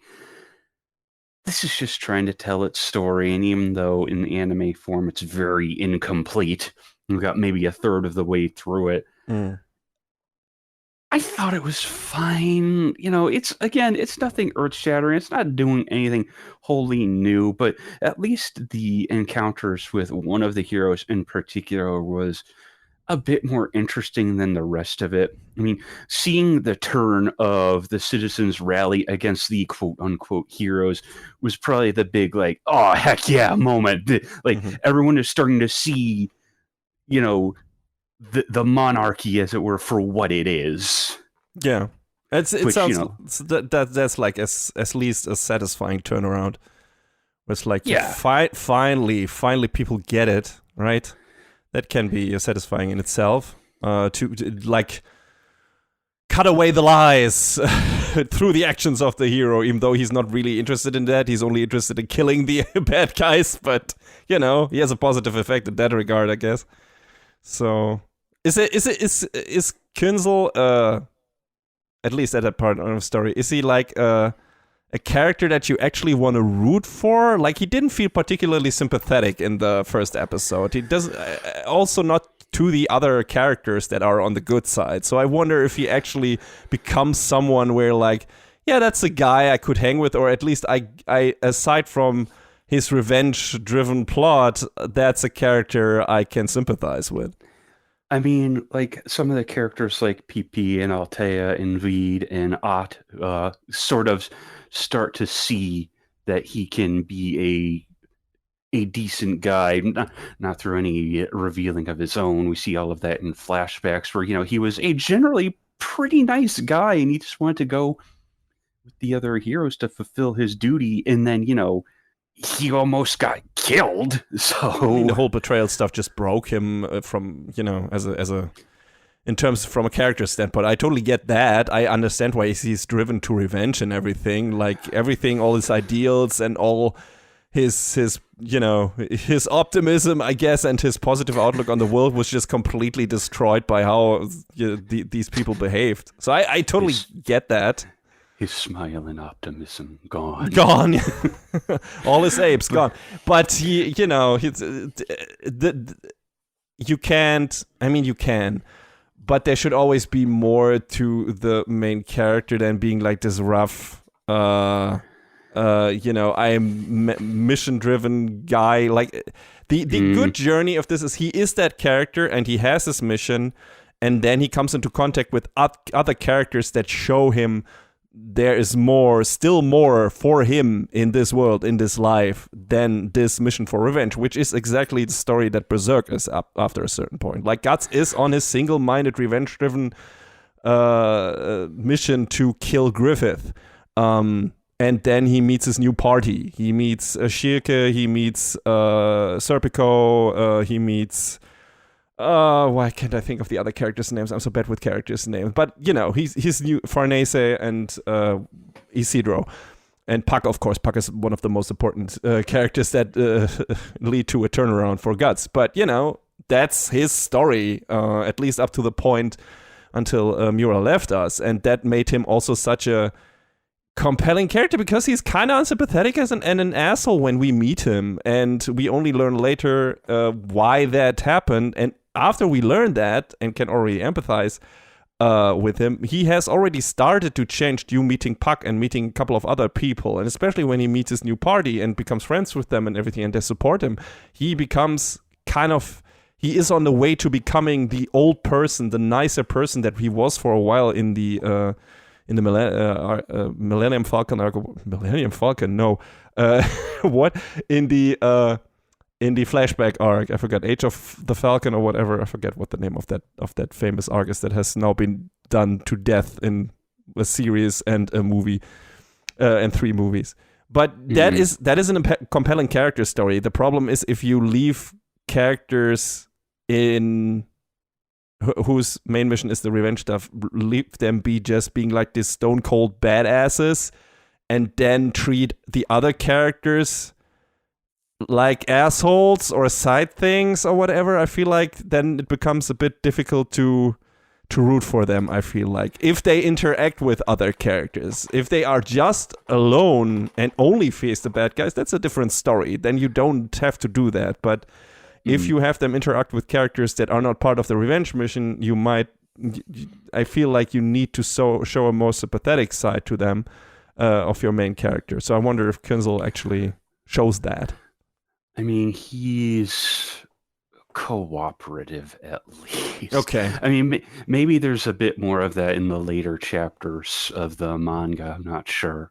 But, I mean, that girl I was talking about earlier, when she is at death's door later on, he gives some of the fairy blood that he's infused with to her to bring her back to life and give her similar powers to him. That's so now, he's got someone on the same level as him in his corner. So. That's cool. Yeah, but that's nice. Yeah, okay, that's some nice gesture and everything. And I was just wondering because in the first episode he felt like kind of a douchebag, so I wondered if he would go the similar route to Guts, or if he would stay like that for a longer time, maybe then change in possible future chapters that haven't been adapted yet.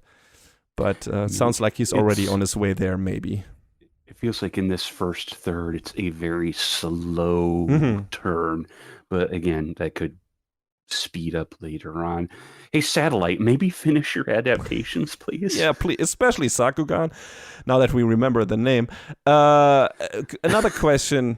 Satellite is not, in terms of animation, not necessarily as much of a high-profile studio as, for example, Mappa we just talked about. They can deliver really good work. I feel like the first episode of this looked serviceable. The fight looked pretty good, aside from some weird camera perspectives, maybe. But how does that progress throughout this season? Like, do the fights look cool? Like, or is it like, oh no, only the first episode looked passable and then they gave it to the B team? There's some fights later on that look decent, I think. This is definitely not at the top of their list, but I wouldn't say it's one of their weaker offerings. Like, it's not top Symphogear.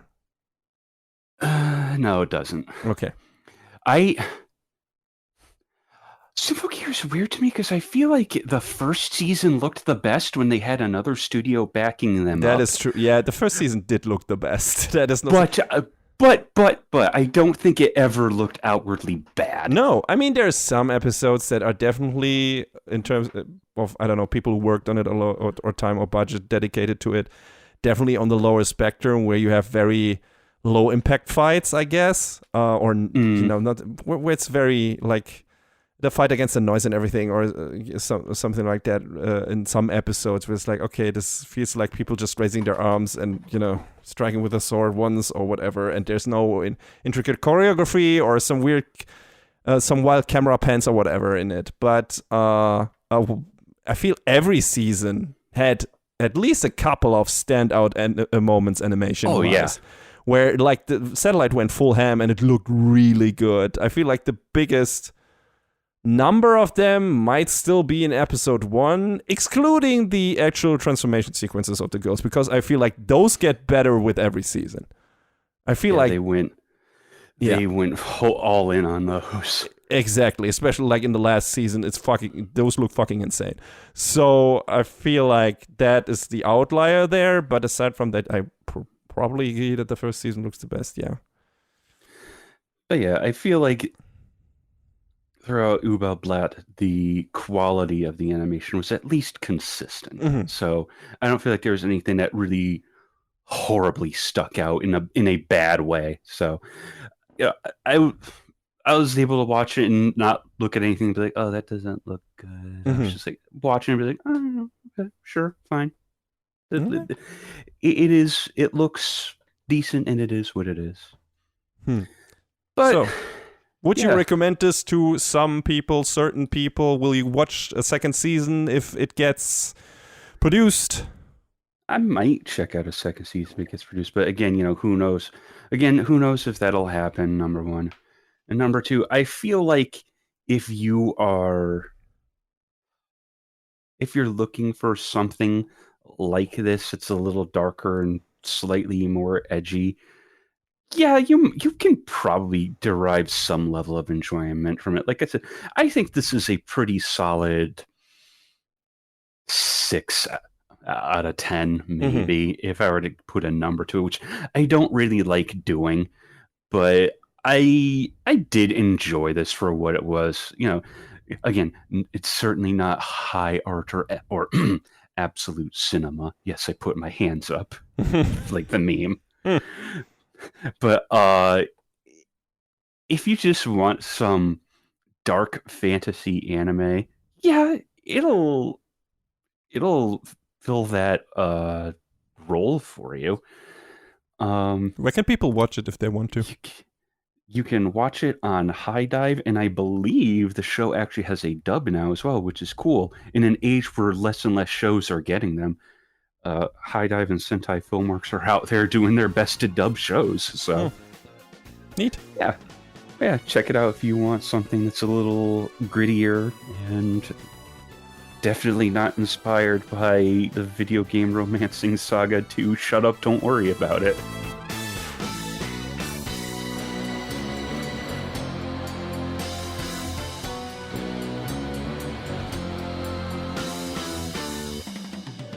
Tsukasa Akiuraji always dreamed of becoming a competitive solo figure skater, but starting too late in life meant his ambitions never got off the ground. Now barely scraping by, he takes on an assistant coach job, resigned to a future far from the one he once imagined. For his first day, Tsukasa meets Inori Yuitsuka, a shy 5th grader sneaking into the rink to practice. Captivated by figure skating, but held back by her mother's overprotectiveness and her own self-doubt, Inori has never been encouraged to pursue her passion until she encounters Tsukasa. Beneath her personality lies great potential, waiting to be unlocked with the right guidance. Moved by Inori's determination to change and reminded of his own struggles, Tsukasa offers to coach and help her chase the dream she has been too afraid to voice. While the road ahead is long and filled with unfamiliar challengers and rival skaters, Inori dedicates herself to the art and strives to one day reach the Olympics and become a medalist. Thank you, MAL Rewrite, for that summary, just like the one for Zenshu. So, Medalist is based on a manga by Tsuru Maikara, which I assume is a pen name. That's manga started in 2020, currently counts 12 volumes and is still going. The anime adaptation so far counts 13 episodes and is handled by Studio Engi, who I have not heard about before, not consciously anyway. They have done in-between animation on a lot of high-profile work like My Hero Academia, Mushoku Tensei, some Fate stuff, some Love Life stuff, Gundam Witch from Mercury, and much more. But when it comes I've seen their name around. Okay. When it comes to actual headlining a show, though, none of the shows they worked on really rang a bell, except for maybe The Detective Is Already Dead. So I'm glad to report that Medalist proves they got the goods. John, you have thoughts on The Detective Is Already Dead, apparently.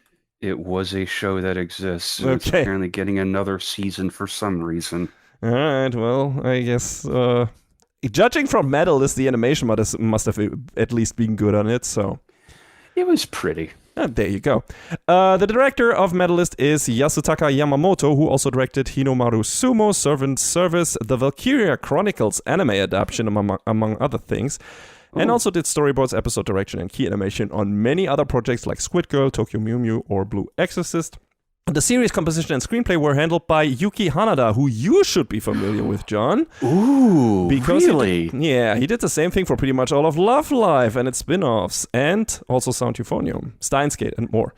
So Yuki Hanada has had his hands in a lot of really good stuff, so...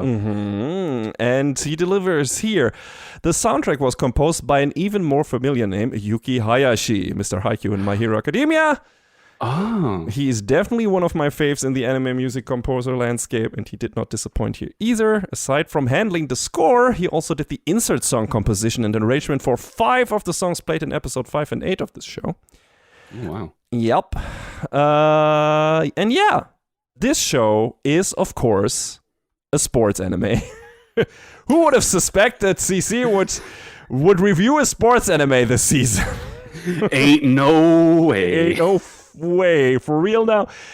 But yeah, so this is about ice skating. That's not a sport I necessarily gravitate to in the anime space. Like, in real life, I don't gravitate to any sport, really. But in the anime space, I, at this point, have reviewed a bunch of sports anime on this show and watched even more. Because I just like sports in anime. I like a good underdog story, which a lot of anime sports stories are, and this is no exception. The other ice skating anime, I think the only other ice skating anime I reviewed was Yuri on Ice, which was a very popular show. That was handled by MAPPA, actually, I think. And I liked that show, but I was not completely enamored with it like a lot of other people are. So I was like, okay, the problem with Yuri on Ice, I think for me was mostly, I like the characters, I like the character stories. I had a problem with the actual sports side of things because I don't know anything about ice skating. I don't know how the competitions are scored. I don't know what the difficult things are, what the important things are about it. What's like when a character performs good, I need the other characters in the show to tell me that they're performing exceptionally good because I can't see it, right? Because I don't know what to look for. I feel like this show is doing a better job, and I'll get into that later, at giving me the ability to be more in the moment and understanding when a character performs well and, actually understanding what's going on in competition, because it does a lot more legwork in terms of telling me what difficult moves are, where what characters might struggle with in training, what the different career paths are, and so on, what they need to do to actually get into certain competitions and everything. So that already are a lot of important basics to make me, as a sports anime enjoyer and aficionado, enjoy your sports anime show. So I was happy to quickly notice that Medalist seems to be very interested in delivering that groundwork for people who are not familiar with this sport. So, yes, as said in the summary, we have 2 main characters. First, the main male character is Tsukasa, 26 years old, who got into figure skating very late. 14, really only started out with 20, while most ice skaters, figure skaters start like already in kindergarten probably with basics. Yeah. So he got in very late, very passionate, always hard worker. Problem is, if you get that late into this game, you don't really have a chance to making it super far. He went later into actually ice dance, got very far, or got at least to the All Japan competition with his partner Hitomi, or his friend Hitomi. I don't know if they actually have a thing going on. The show is not super clear about that. Like, she seems to have been more successful in the sport, and she is now a coach in her own right. But he came to her to learn from her, I think, and they also became dancing partners and made it to the All Japan tournament. And they didn't place there, like they placed fourth. They didn't get to the podium, but they, all things considered, and how late Tsukasa started, that was probably the most successful he was in his career ever. And since then, he has been struggling. Like he's doing part-time jobs and everything. He doesn't have a lot of money, and he can't really make any progress, in his chosen career, even though he made it to the nationals. And because of that, he considers himself, of course, not good enough when Hitomi offers him the job of an assistant coach at her school. And he's like, I only made to the nationals because of sheer luck and everything. She's like, no, you actually get the skill. God damn it, right? He has real trouble believing in himself. He lacks severe self-confidence. He is a very positive person, which, is to the benefit of our other main character, but only when it is applied to other characters. He can't apply it to himself. He only, when he looks at himself, he only sees the flaws. He says that he wasn't dedicated enough. He didn't get early into it enough, right? And stuff like that. Mood. Yeah. So, very relatable character. And you want to immediately, when you get to learn him, and he's such a lovable goofball, like in general, and so fucking passionate and enthusiastic once he meets his to-be student. That you just immediately root for him. The stuff we talked about in the review with Übel Blatt and everything, do we get something to root for that character? And immediately with Tsukasa, you're just immediately on board with that guy. You meet that person, and after a couple of scenes, you're like, okay, he's now absolutely, I'm on Team Tsukasa. He is the best. So that's nice. The other main character is Inori, who is, I think, she's in 5th grade. I don't think they ever say her specific age. Tsukasa guesses like 10 or 11, I think. But yeah, she desperately wants to become a figure skater. She sneaks into the ice rink. She has like this deal with the owner who, just because he wants to be nice to her, tells her, hey, if you don't have the money to actually pay for being here, because the mom doesn't want to give her any money for that, then just bring me worms from I don't know, the park or something. I have a couple of pet birds. I can feed them to them. He doesn't have pet birds. He just tells her that, or something. I think he doesn't. Maybe he does have pet birds, but he just tells her that so that she doesn't have to feel bad if she doesn't have any money and can still watch and train ice skate at the rink. So very nice guy, that owner. But yeah, she's cool of him. Yeah, that's very cool of him. So she sneaks into the ice rink just when Tsukasa is there, due to, being there, meeting Hitomi and everything. And he is just like confronting her. It's like, young lady, did you sneak in? And she said, oh, fuck. I've been caught. I've been made. And just runs away from him. And he chases after her. And it's a couple of things happen. Very funny things. This is a very funny show. And they end up talking. And she's like, I love ice skating, but my mom doesn't want me to do it. My sister was an ice skater. And she hurt herself and couldn't continue a career. And my mom doesn't want me to experience the same thing. And that's why she is keeping me from doing it, and I don't want to be a burden. And also Inori, doesn't actually think she can do it because her mom isn't supporting her. Like, she lacks a lot of confidence. She's not good in school. She doesn't have any friends, right? Ice skating is the only thing she potentially could be good at, but she cannot fully live that life right now. So she's kind of a sad little girl. So Tsukasa kind of gives her a little push and says, hey, if you really want to ice skate, just tell your mom that you want to do that. And have her take you to school. Just believe in yourself. Do it. Very important. Inori actually does that. But that kind of backfires a bit. At least for a moment there. And I talked about that in a sneak peek, but I'm going to bring it up again. So, Inori's mom, for the first 3 to 4 episodes of this show, is a very unlikable character. Because you see where she's coming from. You immediately understand what this person is about. She has 2 daughters. One of them was kind of an overachiever, I guess. She immediately was deciding on ice skating. She hurt herself, couldn't continue, and she is worried. Ice skating is very expensive as a sport, that it gets spelled out in the show a lot of time. Equipment is very expensive. Courses are very expensive, and so on. So money, of course, plays also into that. But, the most important thing is that one daughter got hurt and couldn't fulfill her dream, and she is worried that Inori will cling on to a dream due to looking up to her sister. Her sister is the reason she wanted to ice skate, because she looked at her sister on the ice and thought she was super cool and she wanted to be like that, right? So that's her inspiration. And her mom is worried that Inori can't look past that and is going to cling to a dream that she also can't realize, especially because she's now at the cutoff age of actually getting into the sport and being successful, which Tsukasa also realizes because he started also very late and didn't get anywhere really.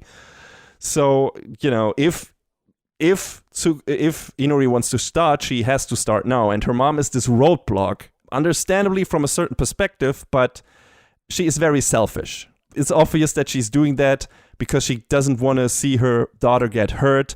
But the downside of that is that she bars her daughter from making very important experiences and actually finding something that makes her feel like she's worth something, like doing something that she feels good at, because she doesn't feel good at, she's bad at school. Like I said, she's not good at doing, she is bad at making friends and everything. So ice skating is the only thing where she feels like she's where she feels somewhat good doing it. And that's the thing her mom takes away from her. So, right? That's just because she doesn't want her daughter she doesn't really pay attention to what her daughter really wants and what she needs. She just looks at her daughter through this very narrow space of her other daughter and her own worries and hurt feelings. And, that's really bad, and that's really bad parenting. I'm sorry, I'm not a parent, but that's very obvious if you look at it. And she has this very shitty approach to discouraging Inori from her dream in the first episode. After Inori goes to her and tells her that she wants to do ice skating, legit. Her mom takes her to all the clubs in the town to have the coaches tell Inori that it's pointless to try. Because she is already too old, it's too much work, she'll never catch up to the kids who started early, and she will never be good enough. Man. I get the intent, right? She doesn't want Inori to end up like her daughter, like her other daughter. Although we'll get to that, because that's also not a good motivation, because it makes it sound like, how she talks about it, makes it sound like that not being able to do ice skating threw her other daughter into depression, and she's become maybe killed herself or something like that. Absolutely not the case. So that makes this behavior more ridiculous, but we get to that. So she doesn't want her to waste her youth or dream or on a dream she has very low chances or almost no chances of achieving. And again, money also plays into it because ice skating is expensive. All understandable reasons, but this ain't it, lady. There's a scene where she points at other girls skating and literally says, "See how good they are? So small and already practicing jumps. Think of how miserable you'd be if you joined them. Wouldn't you be embarrassed?" What? Excuse? Huh? Yeah, you keep that going and you can use all the money you save from not letting Inori ice skate to pay her therapy instead. That's some big old shitty anime mom move right there. So I was immediately, oh my god, burn that character, burn her to the fucking ground. She's one of the worst anime moms I've ever seen. Just fucking Tsukasa, take Inori away from that woman. And, well, my wishes, of course, get fulfilled. Not directly, like he's adopting her or something like that, but Tsukasa, of course, ain't let that shitty anime mom behavior fly, because he and Inuri are kind of in the same situation, only years apart, and he didn't have supportive parents, either, so he's gonna train her. And he is actually really good at it. Like, in the first episode, he is the one who's encouraging her. He's the one who telling her, you can do this, and he gets very enthusiastic when he sees how much Inuri has already taught herself on her own, and how far she has already progressed. Like, he sees the potential of her immediately, the thing that her mom, of course, didn't pay attention to. He immediately sees that she can actually do this if she puts the work in, and he's so mesmerized. Oh my god, this girl's amazing. A bit too enthusiastic. He, to me, is very much like, oh my god, keep your voice down. and the other parents are already breathing down my neck because of potential preferential treatment to some of the girls, and you're just fawning over this one girl here. You can't do this. And that all of this, like him supporting her and her mom, like going against that and telling him, please don't encourage my daughter too much, that it won't work, and so on. All this leads to Inuri's big statement in the scene in the first episode, where she says, like, please let me, I don't have anything. I hate the person I am right now. I don't want to be this person anymore. And the only way I feel like I can become a different person, get out of this, is ice skating, because that's something I have passion for. That's something I feel like I can do well, and you won't let me do it. Please let me do it. And Tsukasa's reaction to it just will melt your heart. It's just so adorable, like how he's like, oh my god, I get her, I just want to help her, I want to help her achieve her dreams, I want to be a coach. Like, while a few moments ago, at least in the show's runtime, in the episode runtime, he was just very reluctant, because he also didn't believe that he would be cut out to be a coach, because, you know, he feels like he doesn't have the experience, he doesn't have the talent, because he not that good of an ice skater himself and everything. He hasn't cleared the competitions, the badges, and so on, the medals. So he doesn't feel like he is cut out to be that. But he sees this girl that has this desire to progress in this sport that he also has an incredible passion for. So it's like, he is a girl who can actually achieve it. And he doesn't want to live through her vicariously. This was one of the worries I had in the beginning, where it's like, okay, is this gonna be that story where it's like, okay, he couldn't achieve his dreams, which also a lot of parents do, right? They get their kids into the sport that they were also part of, or in any sport or anything successful, or try to make them a movie star or a model or whatever, because they led a normal pedestrian life, or they also were part of that business and couldn't achieve a success, so they want their children to succeed them and live, you know, their success through them. And that's also a very shitty thing to do. That's putting a lot of pressure on the kids. That's like doing it for the wrong reasons. That's not doing it for the kids, that's doing it for yourself. That's very selfish.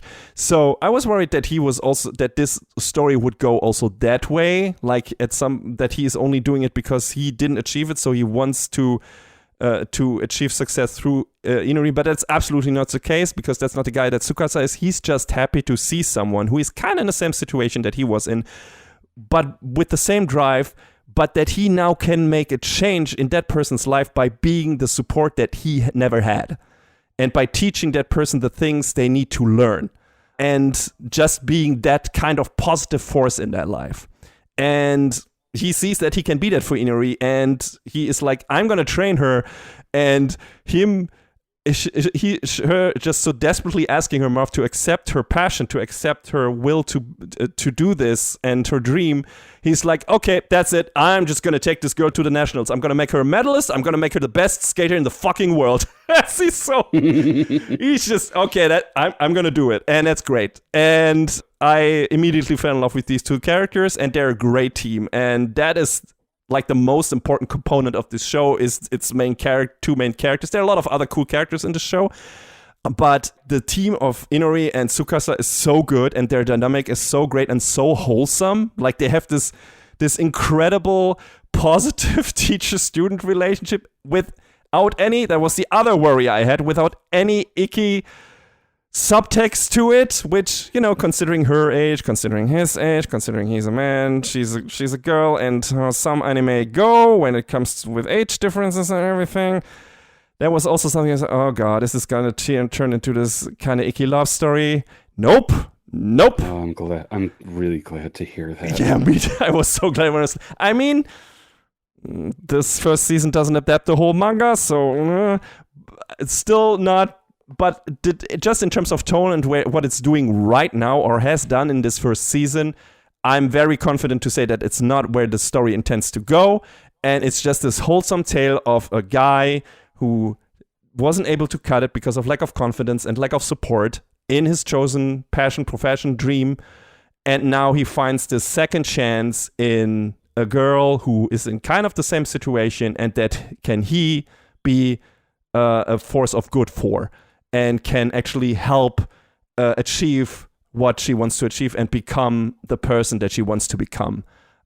So just great. Like, I'm getting goosebumps talking about it because it's such a wholesome tale. It's such a wholesome character dynamic, and the show is packed to the brim with emotional moments between these two characters when they make progress in their individual journeys. Not only Inori becoming a great ice skater in her own right, but also Tsukasa becoming a fucking great coach. This is a dual character story. This is not only about Inori becoming a gold medalist. This is also about Tsukasa becoming a coach to a gold medalist. And finding a new passion in life, like, that is linked to his previous passion. And that's fucking great. So, yeah.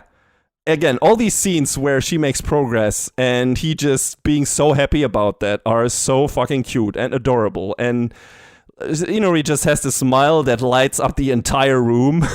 Like, every time she succeeds in a move, like, the whole show just fucking erupts into sunshine and rainbows, technically, because, that's just the girl she is. And this is especially double impactful because outside of that, she is still dealing with a lot of lack of self-confidence, right? She has to overcome this. She becomes stronger and stronger and more strong-willed. The farther the show goes, she learns to speak out. She learns to be very vocal about what she wants, what she needs, right? But she always, in certain moments, falls back to blaming herself for not achieving what she wants to achieve. Feeling too selfish with her dream and everything, and feeling like she is putting her desires over the needs of other people and everything. Like, she's very self-conscious about that. So it's really great to seeing her grow out of that and actually finding her footing in terms of what I said, what she wants and what she needs, and how that actually positively influences other people as well, and that she can do that for them as well by actually doing what she likes to do. So it's great. In the beginning, her moods are rapidly switching between utter excitement and severe depression when she can't immediately pull off a new move on the first try, which I would attribute to her mom. Like a lot of bad shit that Inori thinks about, I would totally give that to her mom. Because, that didn't come from nowhere. But, there's also a thing about that, and we'll talk about that because it happens in the 4th episode, which I feel like is not too late in the show to call it a spoiler, or too much of a spoiler. But yeah, Tsukasa knows what Inori needs the most. Tsukasa knows that what Inori needs the most is someone who believes in her and, just supports her in her wish to be finally good at something she loves to do. And, he recognizes that her desire to skate is too strong in Inori because for her to stop and be happy that she stopped for technically no reason. Because he experienced the same thing when he started out, and he didn't have someone who went all in for him. So he's hellbent on being that person for Inori. And yeah, again, can't give her preferential treatment, but I don't know if that works out because we only see them really together. We see in the last stretch of this season, we see him also training another person, which is also interesting, an interesting little arc in its own right. But aside from that, it's only just those two really together as a, student-teacher duo. There are other teachers that get thrown into the mix that also teach something to Inori. There's a ballet teacher that Tsukasa later invites to a training camp so he can teach the kids something about posture and everything and how to improve on that. And of course that gets into it. And, some of the other coaches that they meet when on the competitions also, give their input and something like that. And he asks them for it, because he's not experienced as a coach. And he's like, can you please help me on this particular topic? Like this coach they meet at their first competition, real competition. And he's like, please, what can I do about this, teaching her how to make this jump or whatever. And the other coach was like, well, what do you see when you look at this performance and so on? And Tsukasa tells him everything he sees. And he's like, well, you got all of it already. You know what to do. So what do you need my help for? And Tsukasa is like, what? What do you mean? It's like, you got it figured out. Like, the only thing you lack is self-confidence and believing in your choices. Like, you have the right instincts. You have the experience from ice dancing. You know what it's important, what your student needs to do to get better. The only thing you need is to believe in you having those instincts and that eye for, quality and expertise. So that's really cool. Like, that's one of the parts of Tsukasa's character arc. Like, he has, he doesn't know everything, of course not, right? Because he didn't do proper single ice skating. He didn't really take part in that many competitions or whatever. And, he didn't get very far. But he knows the basics, and he is a very good ice skater. Like, he got the movements down. He got the physique.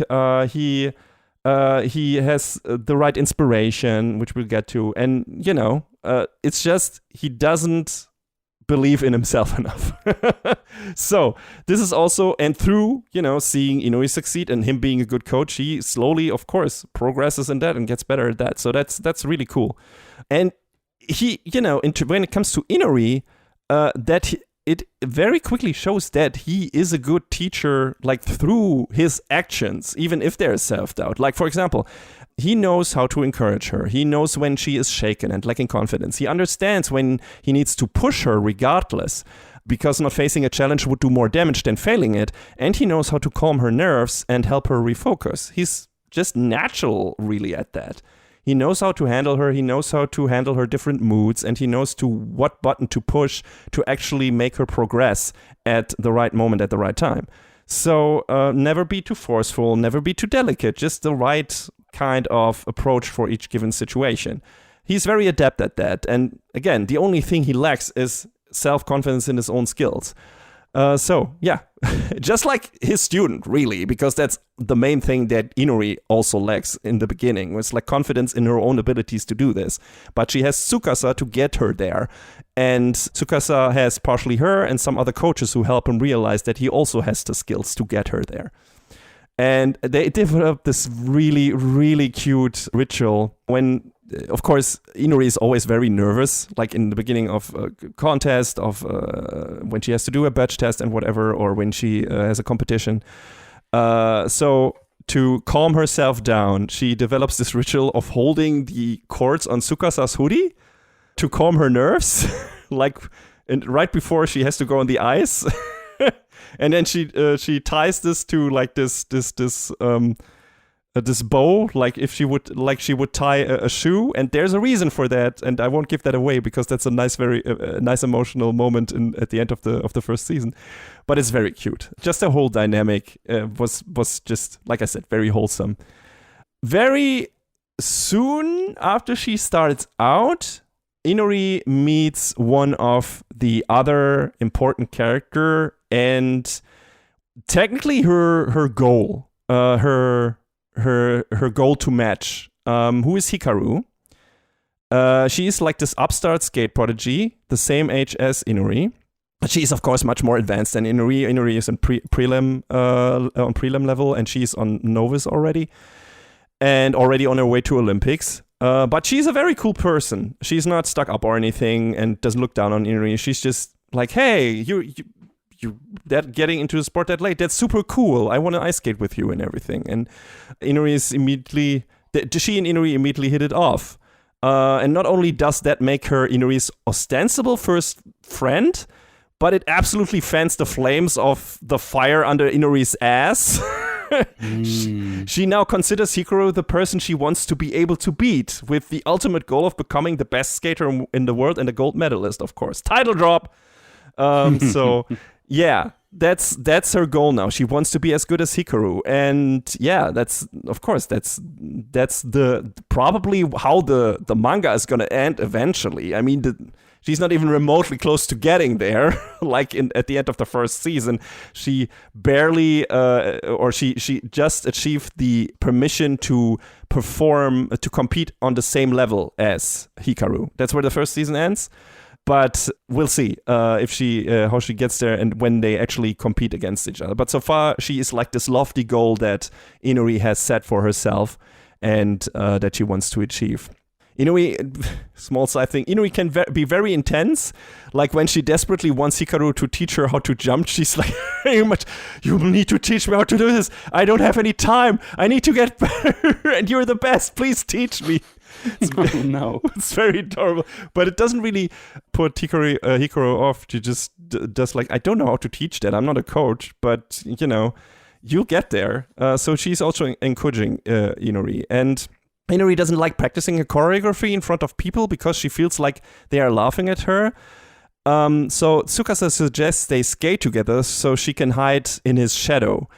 And even more so than his pupil, Tsukasa becomes a completely different person on the ice. Like, gone is the big goofball, making way for an elegant dancer, immediately sparking the desire in Inuri to be able to look as elegant on the ice one day, So that's the other inspiration. She not only wants to beat Hikaru, she also wants to be as good and confident on the ice as her teacher is.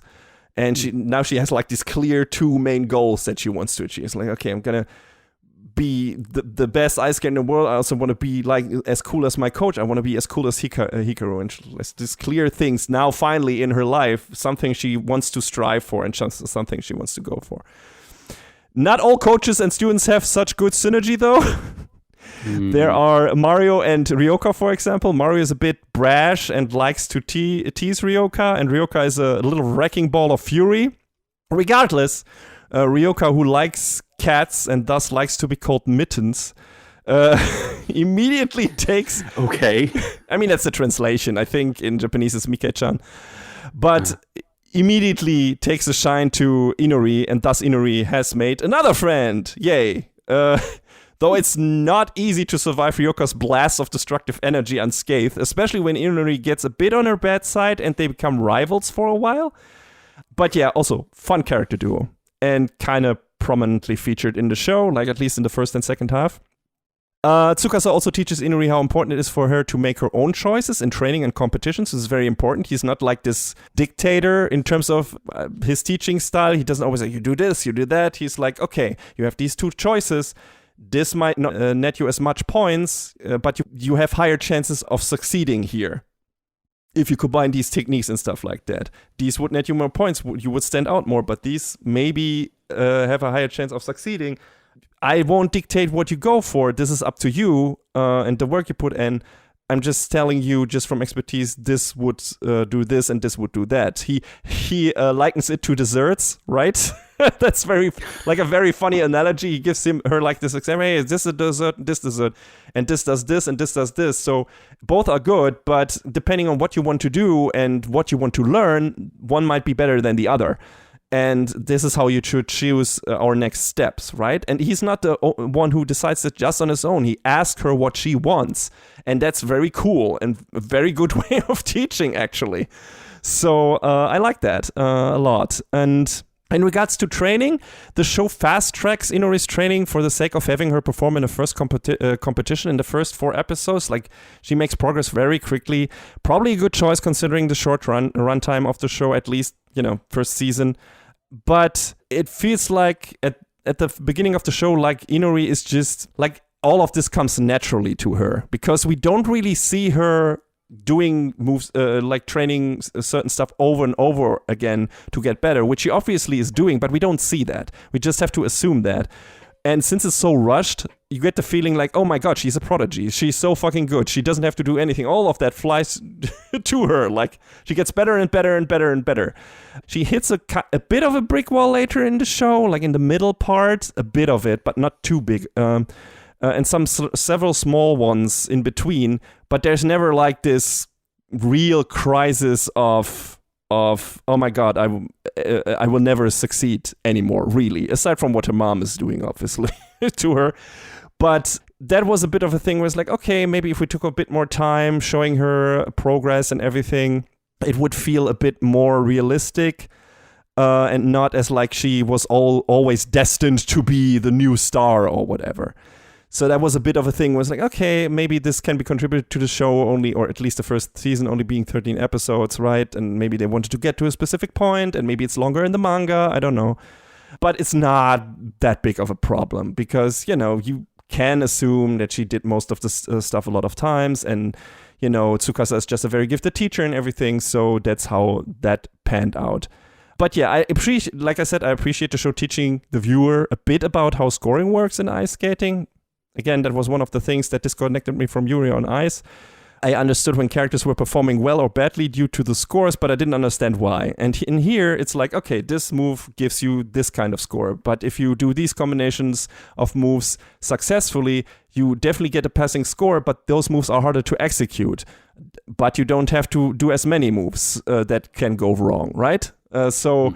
Okay, I get why they're now going for this combination instead of this combination. And if she performs bad on that particular move, then that detracts a lot from her score and everything. So that's the key point. That's what she has to succeed to do, and so on.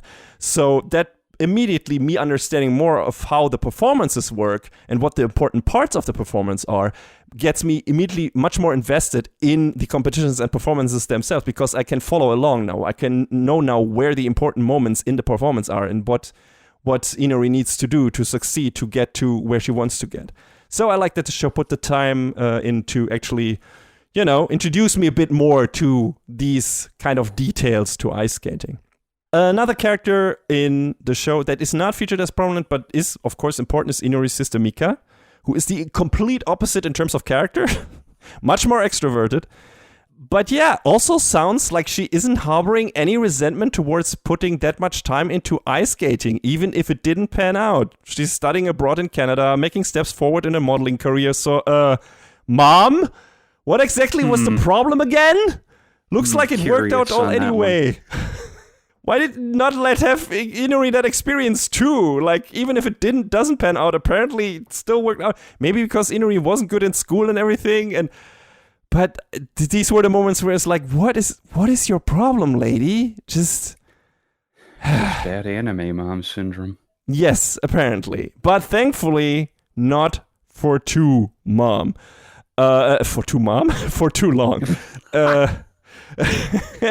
Like, up to the third or fourth episode, she's constantly throwing wrenches into the gears because she's afraid Inori will get hurt or not succeed or be depressed. Like, she's trying to influence Tsukasa. She's trying, can you take some of the moves out because it seems like she's not up to her game, and I'm worried that she will not be able to do this. And of course, Inori overhears some of that and falls back on oh my god, why can't she believe in me and stuff like that? Or I guess I can't do it after and stuff like that, right?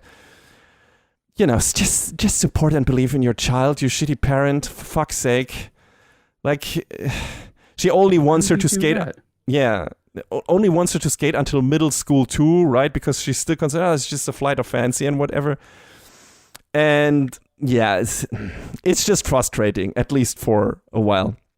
But an important realization for Inori is that it wasn't just the skating that was cool. It was mainly her sister that inspired her. She wanted to look just as cool and pretty on the ice as Mika. And once she realizes that gives her a bit of an additional drive, especially when her sister watches her from the audience.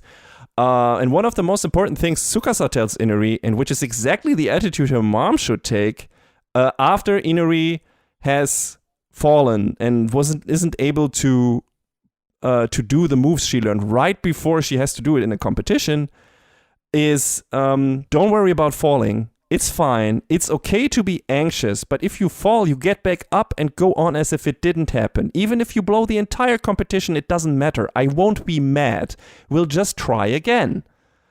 Telling her first that he believes she can actually do it early in the episode, but also that he will support her no matter the outcome and that she isn't hurting him by failing. Because that's one of the things that Inori is most worried about. She doesn't want to hurt her mom. She doesn't want to hurt Tsukasa by just failing their expectations. Like, not being able to achieve what she set out to do.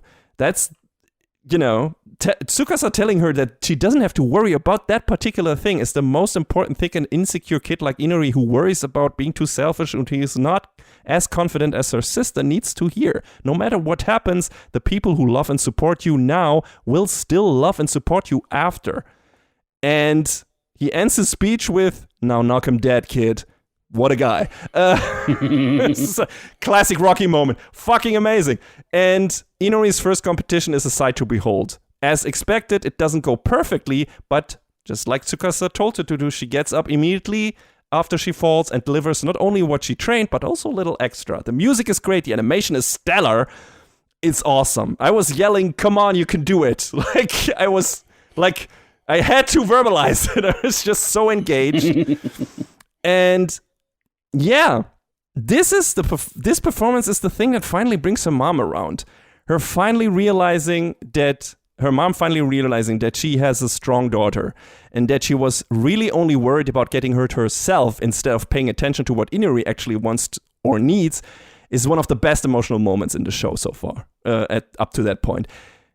She finally hugging her daughter and telling her that she will support and believe in her and that she is sorry that she didn't do it from the beginning has everyone in the show and me in tears. It was so worth sitting through the frustration with the mom character in the first 3 to 4 episodes to get to this moment. I absolutely loved it. I thought it was fucking great, and I'm glad that I stuck with it to experience that because it was really well done and very emotional high point. And what is also good is that we immediately see what it looks like when a kid thinks it has to do it all on her own. Ryoka, who has always been deemed a problem child by adults, thus lost her trust in them and is now hellbent on achieving greatness entirely on her own. And she's completely thrown off her game when she can't land one move she practiced for very hard. She goes into full depression mode and thinks she can't recover from this because she thinks this has ruined her entire performance. She reboots her choreography, and that mindset, of course, is what has an actual bad impact on the rest of the performance. So you immediately have this contrast. It's like, okay, this is, what happens if Tsukasa wasn't such a great teacher, right?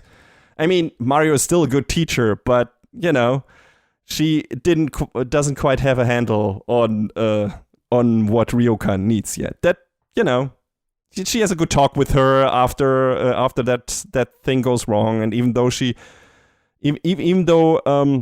Ryoka was a bit mean to Inori before, Inori still really wants to be her friend, which leads to a couple of very cute scenes between the two, and Ryoka just clinging to her like a fucking toddler. It's very nice. And yeah, Inori sure picked a lofty goal in terms of rival, because what comes after this is Hikaru's first on-screen performance. And that's fucking incredible. I sent you that video. Yeah, I watched it and I was, wow. Yeah, still can't believe how good the CG is in this show. I usually can very quickly pick out when something is CG. I wasn't immediately able to hear. Later on in the show, there are definitely some moments where it's like, okay, yeah, here it shows much more. But in the Hikaru's performance, it's just so fluid. The camera movements are so great, which I also think is a big part of why this looks so good. Like the camera movement and shot composition is able to conceal some of the minor hiccups in animation fluidity and moments of stiffness.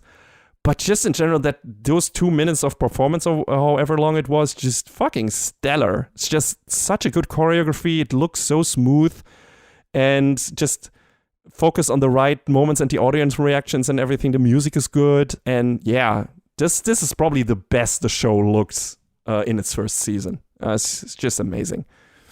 And due to Hikaru, we get 2 rivalries for the price of 1. Because Hikaru's trainer, is Jun Yoraka, a gold medalist, one of Tsukasa's idols, and a piece of work. When Inori asks him to deliver a message to Hikaru for her, he tells her she will never be able to get to Hikaru's level, never mind ever have a chance of beating her. This, of course, riles up Tsukasa, and when Jun retorts with, beating my pupil means beating me, you really think a nobody like you can do that? Tsukasa is like, them's fighting words, and I'm gonna take that challenge. I'm gonna make Inori the best skater on the planet, and yeah. A battle of skaters and coaches, hell yeah.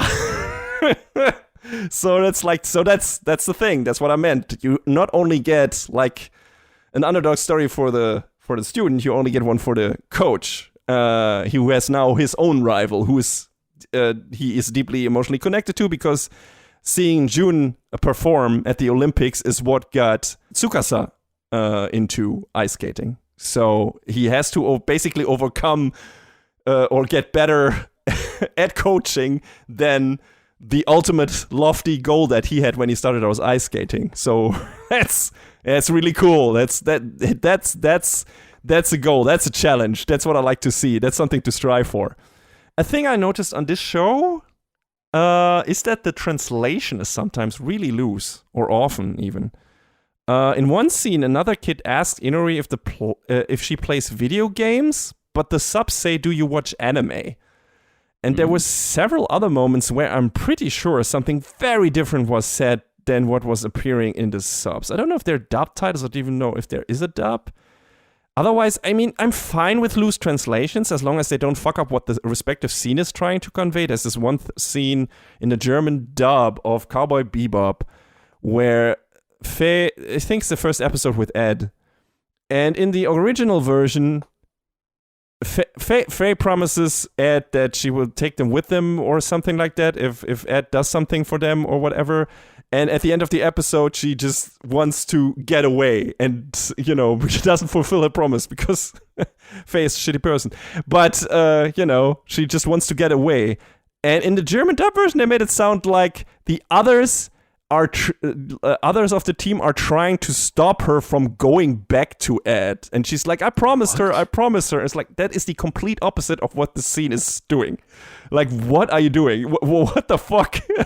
This is completely changing her character. What the fuck? That's weird. Yeah, it's super weird. I don't know if that was just like someone being didn't like Faye being an asshole here, or didn't understand the scene or something like that. It was super weird. So I don't feel anything like that happens in this show, where like a character motivation or a scene is completely reversed in terms of meaning. But there were some moments where I feel like the different parts of a conversation didn't quite match each other, didn't quite connect. And I have a feeling that's also because of the loose translation. So maybe dial it back a bit on the next project, dear translator. I mean, my Japanese language skills are incredibly low since I've forgotten most of what I learned. So if even someone on my low level notices this, that should make you think. That being said, the loose translation probably enhanced some of the jokes in this show. So I appreciated it in that regard. But like I said, in some moments it was like, I don't know if that actually makes sense in terms of what the characters just said and what the other character said. So just stuck out to me. That rarely happens in most shows. So I was like, okay, weird. Doesn't detract from the fun of the show or anything. It's just something that's stuck out a bit and that I noticed. I like it after the first competition, the show slows down a bit to show more of the training, the fruits of which are realized last minute in the next competition and performance, which makes it very satisfying. It's not that dedicated to the stories of the other skaters, which again makes sense considering the short runtime of the first season. And maybe there's more to some of those in the other, like in the later parts of the manga. Some of those characters might come back, but we meet a lot of girl skaters in this first season. And some of them are just there for one competition and that's it. So far. I mean, this might all be groundwork laid for later, because some of them are definitely advanced more advanced than Inori. So all of this might be groundwork later where she has to actually compete against them and get first place over them, like get a better score than them. So, maybe I'm too judgy here, and this gets brought back later, but it was just something where it's like, okay, I would have liked to learn more about this character. I would like to spend more time with that character to learn more about the background, to get more of a feeling of what they are about and, why they are doing ice skating and so on. But most of them, or the important ones, work well enough regardless. Like the story of Emma, for example, a student of the coach who helped Tsukasa. Like, she had a very troubled training period. Had to take breaks because of pain resulting from growth spurts and overdoing it. This is one of the things that happens to children of that age. And she had to deal with a lot of setbacks, frustration, and tears. And I feel her overcoming that in her performance would have hit harder if we saw more of the trying times she went through. But it's a great moment regardless, but this was one of the moments like, okay, we have this really nice resolution to her story and, this gratifying moment of her finally earning the fruits of her labor, but we didn't really see much of that labor. Like, we hear her coach talking about her struggles, but we don't see them really, except for very, very few minor flashbacks. So spending a whole episode on her going through that process and then showing her succeeding in that competition would have been much more cooler. So that was one of the things where I was like, I feel like the show is rushing it a bit here, and I would have liked to spend more time with that particular character. But, it was cool regardless, and her story is also an important lecture for Tsukasa as a coach. Like, he has not been paying enough attention to Inori overdoing it because she's like she knows she doesn't have that much time and she wants to succeed, and she's very adamant and very, very work oriented and, very ambitious in everything, which is why her legs are so strained that she suffers shin splints. Ooh. Yeah, not great. Nothing super serious yet, but both of them need to learn to take breaks even if time is of the essence, right? So, she doesn't have to take breaks for months on end because she overdid it and seriously hurt herself. Or even worse, end up like her sister, right? In that regard, and has to stop entirely. Inori also learns an important lesson in that competition with Emma. She realizes she will probably never fully catch up to some of the girls who started early in the sport, but she will never use that as an excuse to give up and reach for the goal, and she will reach for the gold anyway. And, that's an important lesson to learn, like understanding your shortcomings, quote unquote, and what you maybe can do, but still in the face of that being like, no, fuck it, I'm still gonna do it. I'm still gonna go as far as I can go because I love this and I want to be the best I can be. If that isn't as good or better than some of the other girls, then that's the way it is. But I know I can still be better, so I'm going to continue as long as I have the feeling I can get better and enjoy this. And that's cool. We get a time jump of almost an entire year between episodes 9 and 10. Oh. We're skipping an entire training period, which, I feel like maybe the show would have benefited from showing us some of that, but also it doesn't feel like anything super substantial was lost. It's basically like her going through all the rest of the badges she needs to learn to be able to participate in novice competitions, like getting out of prelim level. We skip that entirely and just jump immediately, basically right before her test for the 6th badge that she needs. This is not Pokemon, but it's you get the idea.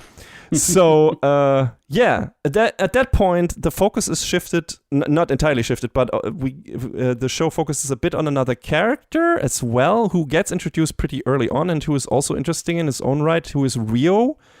He is like this little shit who is the son of another one of Tsukasa's idols, a guy who also, just like Jun, skated at the Olympics, but Jun got the gold medal, he got the silver medal.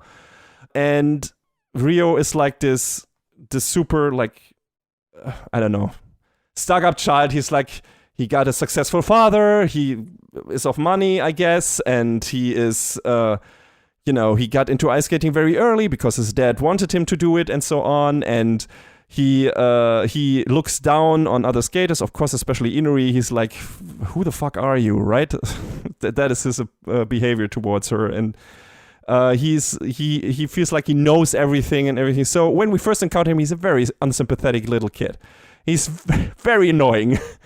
The more we progress towards the show, and especially in the last episode where he's like doing a training, he doesn't want to train at his school anymore because Jun is hanging around there, and he hates Jun, and for reasons that I won't go into too far. But he goes there. He goes to the school on the request of his father, where Hitomi and Tsukasa coach. And he trains together with Inuri, of course. And he's a piece of work, like both for Inuri and Tsukasa. Like he's treating them like garbage, partially because he's burdened with the knowledge of how demanding the men's ice skating world is. He's constantly estimating himself as not good enough. Hey, that rings a bell, right, Tsukasa? On top of that, he has to compare himself to his famous father all the time. And then on top of that, at his school, he had to see the talent of Hikaru, who started below him and then surpassed him. And Jun also treating him like a piece of shit that is not worth being trained. That all did a number on his confidence in being able to achieve anything substantial ever. And his worst trait is that he is projecting his perceived own shortcomings on everyone else, like Tsukasa and Inuri, of course. Along the lines of, I'm sure I can't achieve anything, so how dare you assume you can? So that's a problem. And of course, his little character arc is getting over that. And, that, of course, is happening by being completely steamrolled by Tsukasa's positivity. Who, don't get me wrong, he is throwing his worst at Tsukasa by bringing up that Tsukasa is technically still prelim level because he didn't get any of the badges. He just did ice dancing because he got into this thing too late. But he's only doing that, Ryo is only doing that so he doesn't have to confront his own wall that he has hit, and that he doesn't have to put the effort into overcoming it. But yeah, Tsukasa won't let that stop him from taking Ryo under his wing, of course, because he knows from his own personal experience that a positive supportive force is exactly what Ryo needs to overcome his lack of confidence and all the shitty behavior that results from that. And it's not like his father hasn't done that for him, but not in the way that Ryo specifically needs. And because Tsukasa and Ryo have some kind of comparable experience, both in terms of also looking up to Jun, and then, Ryo being disappointed because Jun doesn't consider him a pupil that is worth training and so on. And Tsukasa very quickly realizes what Ryo needs, and it's just the thing that that turns Ryo around. And that is a very little, I think, happens over the course of 3 episodes or something, little fun character arc that's also emotionally rewarding when Ryo finally is able to do what he wants to do. And his dynamic with Inuri is also very funny. It also helps Inuri advance, actually, because those two can't stand each other, right? Because especially after Ryo insults Tsukasa and Inuri adores her coach, and it's like, how dare you talk about him, you little shit, right? She gets really agitated and really outspoken. And there's like this amazing moment where Tsukasa actually does a performance after Ryo tells him, you haven't really done anything, right? So why do you think you can teach me anything? And then Tsukasa goes on the ice and shows him that he can almost skate as well as Jun, just in a different way. And through that shows Ryo that he can also become that person, right? He's like, look, you're so much younger than me. You have so much life still ahead of you. And I could get this far, even with the, with the shitty conditions that I started at. So why do you think you can't? Why are you being so pessimistic about this? You know, just fucking try. And eventually you will succeed. You have the knowledge. You just need to find the right angle and everything. And that performance actually lets Rio realize that. And I think that's the moment where Inori just leans over the ice and looks at him and is like, "Hey, little golden duck, what did you think of my teacher Tsukasa?" Her face in that scene is so fucking amazing. She's like this absolutely snobbish. Yeah, take that, you little bitch. It's so amazing. You never see Inori doing that in the show. She's super nice to everyone. She's very introverted. She's very careful to what she's saying and everything. And then Rio riles her up so much by being mean to Tsukasa that she's just giving him shit like all the time. And it's a joy to behold. It's just a fun way to see her character evolve and see her find the confidence to actually speak to people who treat her badly in that way and stand her ground and stand in for people that she loves and or likes. And it's really cool. Like that's what I appreciated about that last little arc of this season. And yeah, to see it, just a little bit of smugness. Yes, exactly. Just the right amount. And Rio deserves it, right? He's such a little shit in the beginning. So you love to see him get a bit of comeuppance for that. But also, he, at that point, he's starting to change. And he and Inori, of course, develop a different, more friendlier relationship, right? He also has some nice words for her when she's very anxious right before the scores for the final badge test get announced. And she's like shivering. Oh my God, did I make it? If I didn't make it, I will never be able to skate together with Hikaru and so on. He's like, stop that. Your performance was great. Don't worry about it. And she's like, oh, okay, thank you. It's like, it's nice. He would have never done that before. But, him and he turns around and the moment where he finally writes down what he actually wants. He didn't fill out his paper in the training camp of what he actually wants to train because he feels like he can't go anywhere, can't achieve anything anymore. What's the point? But Tsukasa gets him to the moment where he actually writes down what he wants to achieve. And it's this so emotional moment. Tsukasa is in tears, like he's, oh my God, what have I done to deserve such a great pupil? It's like, it's so cute. So yeah, it's just a fantastic show. It's super, just emotionally rewarding. It's super entertaining. It's funny. It's well animated. It's got everything. It's got everything I want from a fucking sports anime. It's a fantastic underdog story. It puts enough time in the important characters. Most of the characters that are important in this first season get a little character arc. They get their cathartic moment, mostly during competitions. Some of them, yes, could have been longer. For my taste, I would have liked this first season to be a 26-episode season, 24-episode season, and have spent a bit more time on some of the side characters, learn even more about their background stories, have an entire episode dedicated to each individual character, like Ryoka, like Emma, like Rio, just for them, just learning their character, their story through life up to this point. I would have loved that, but even without that, this is a fantastic season of anime, of sports anime, that I can wholeheartedly recommend. It's just super entertaining. It fucking just went by in a flash. It was super fast. I couldn't stop watching because I wanted to review it, but I also couldn't stop watching because I was so fucking enthralled. I watched it almost basically in 2 sittings, and it was wow. Yeah, it was just it's just a breeze. It has its dark moments, especially with the mom stuff and everything. But other than that, it's so lighthearted and it's wholesome and it's such good vibes and it just makes you feel good. It's a real feel good show. And if you're in the mood for that, and you maybe are interested in ice skating or in others or in sports anime in general or in good animation, whatever, in a cute underdog story, then just, yeah, I definitely can recommend it. You can watch it on Disney or Disney Plus or Hulu. The season ends with a beautiful and very emotional performance, but that's not the end of the story, so I'm very glad to hear that a second season has already been confirmed. I'm looking forward to it very much.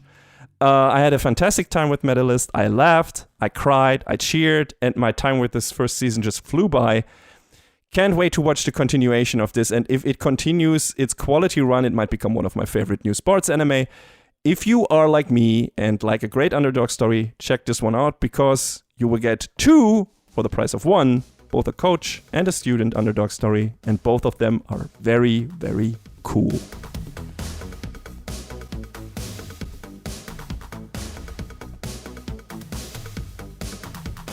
And that is a wrap on the 166th episode of Anime Brain Freeze. All the music in our podcast is from the Double Dragon Neon soundtrack by the amazing Jake Kaufman.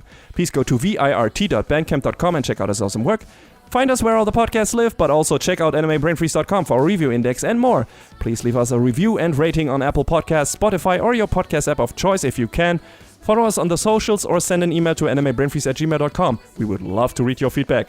Thanks for tuning in. We hope you had a good time, and please join us again on our next episode. Macht's gut. So long, everybody. Next time on Anime Brain Freeze. He was the best assassin in the world. And then he went home and became a family man.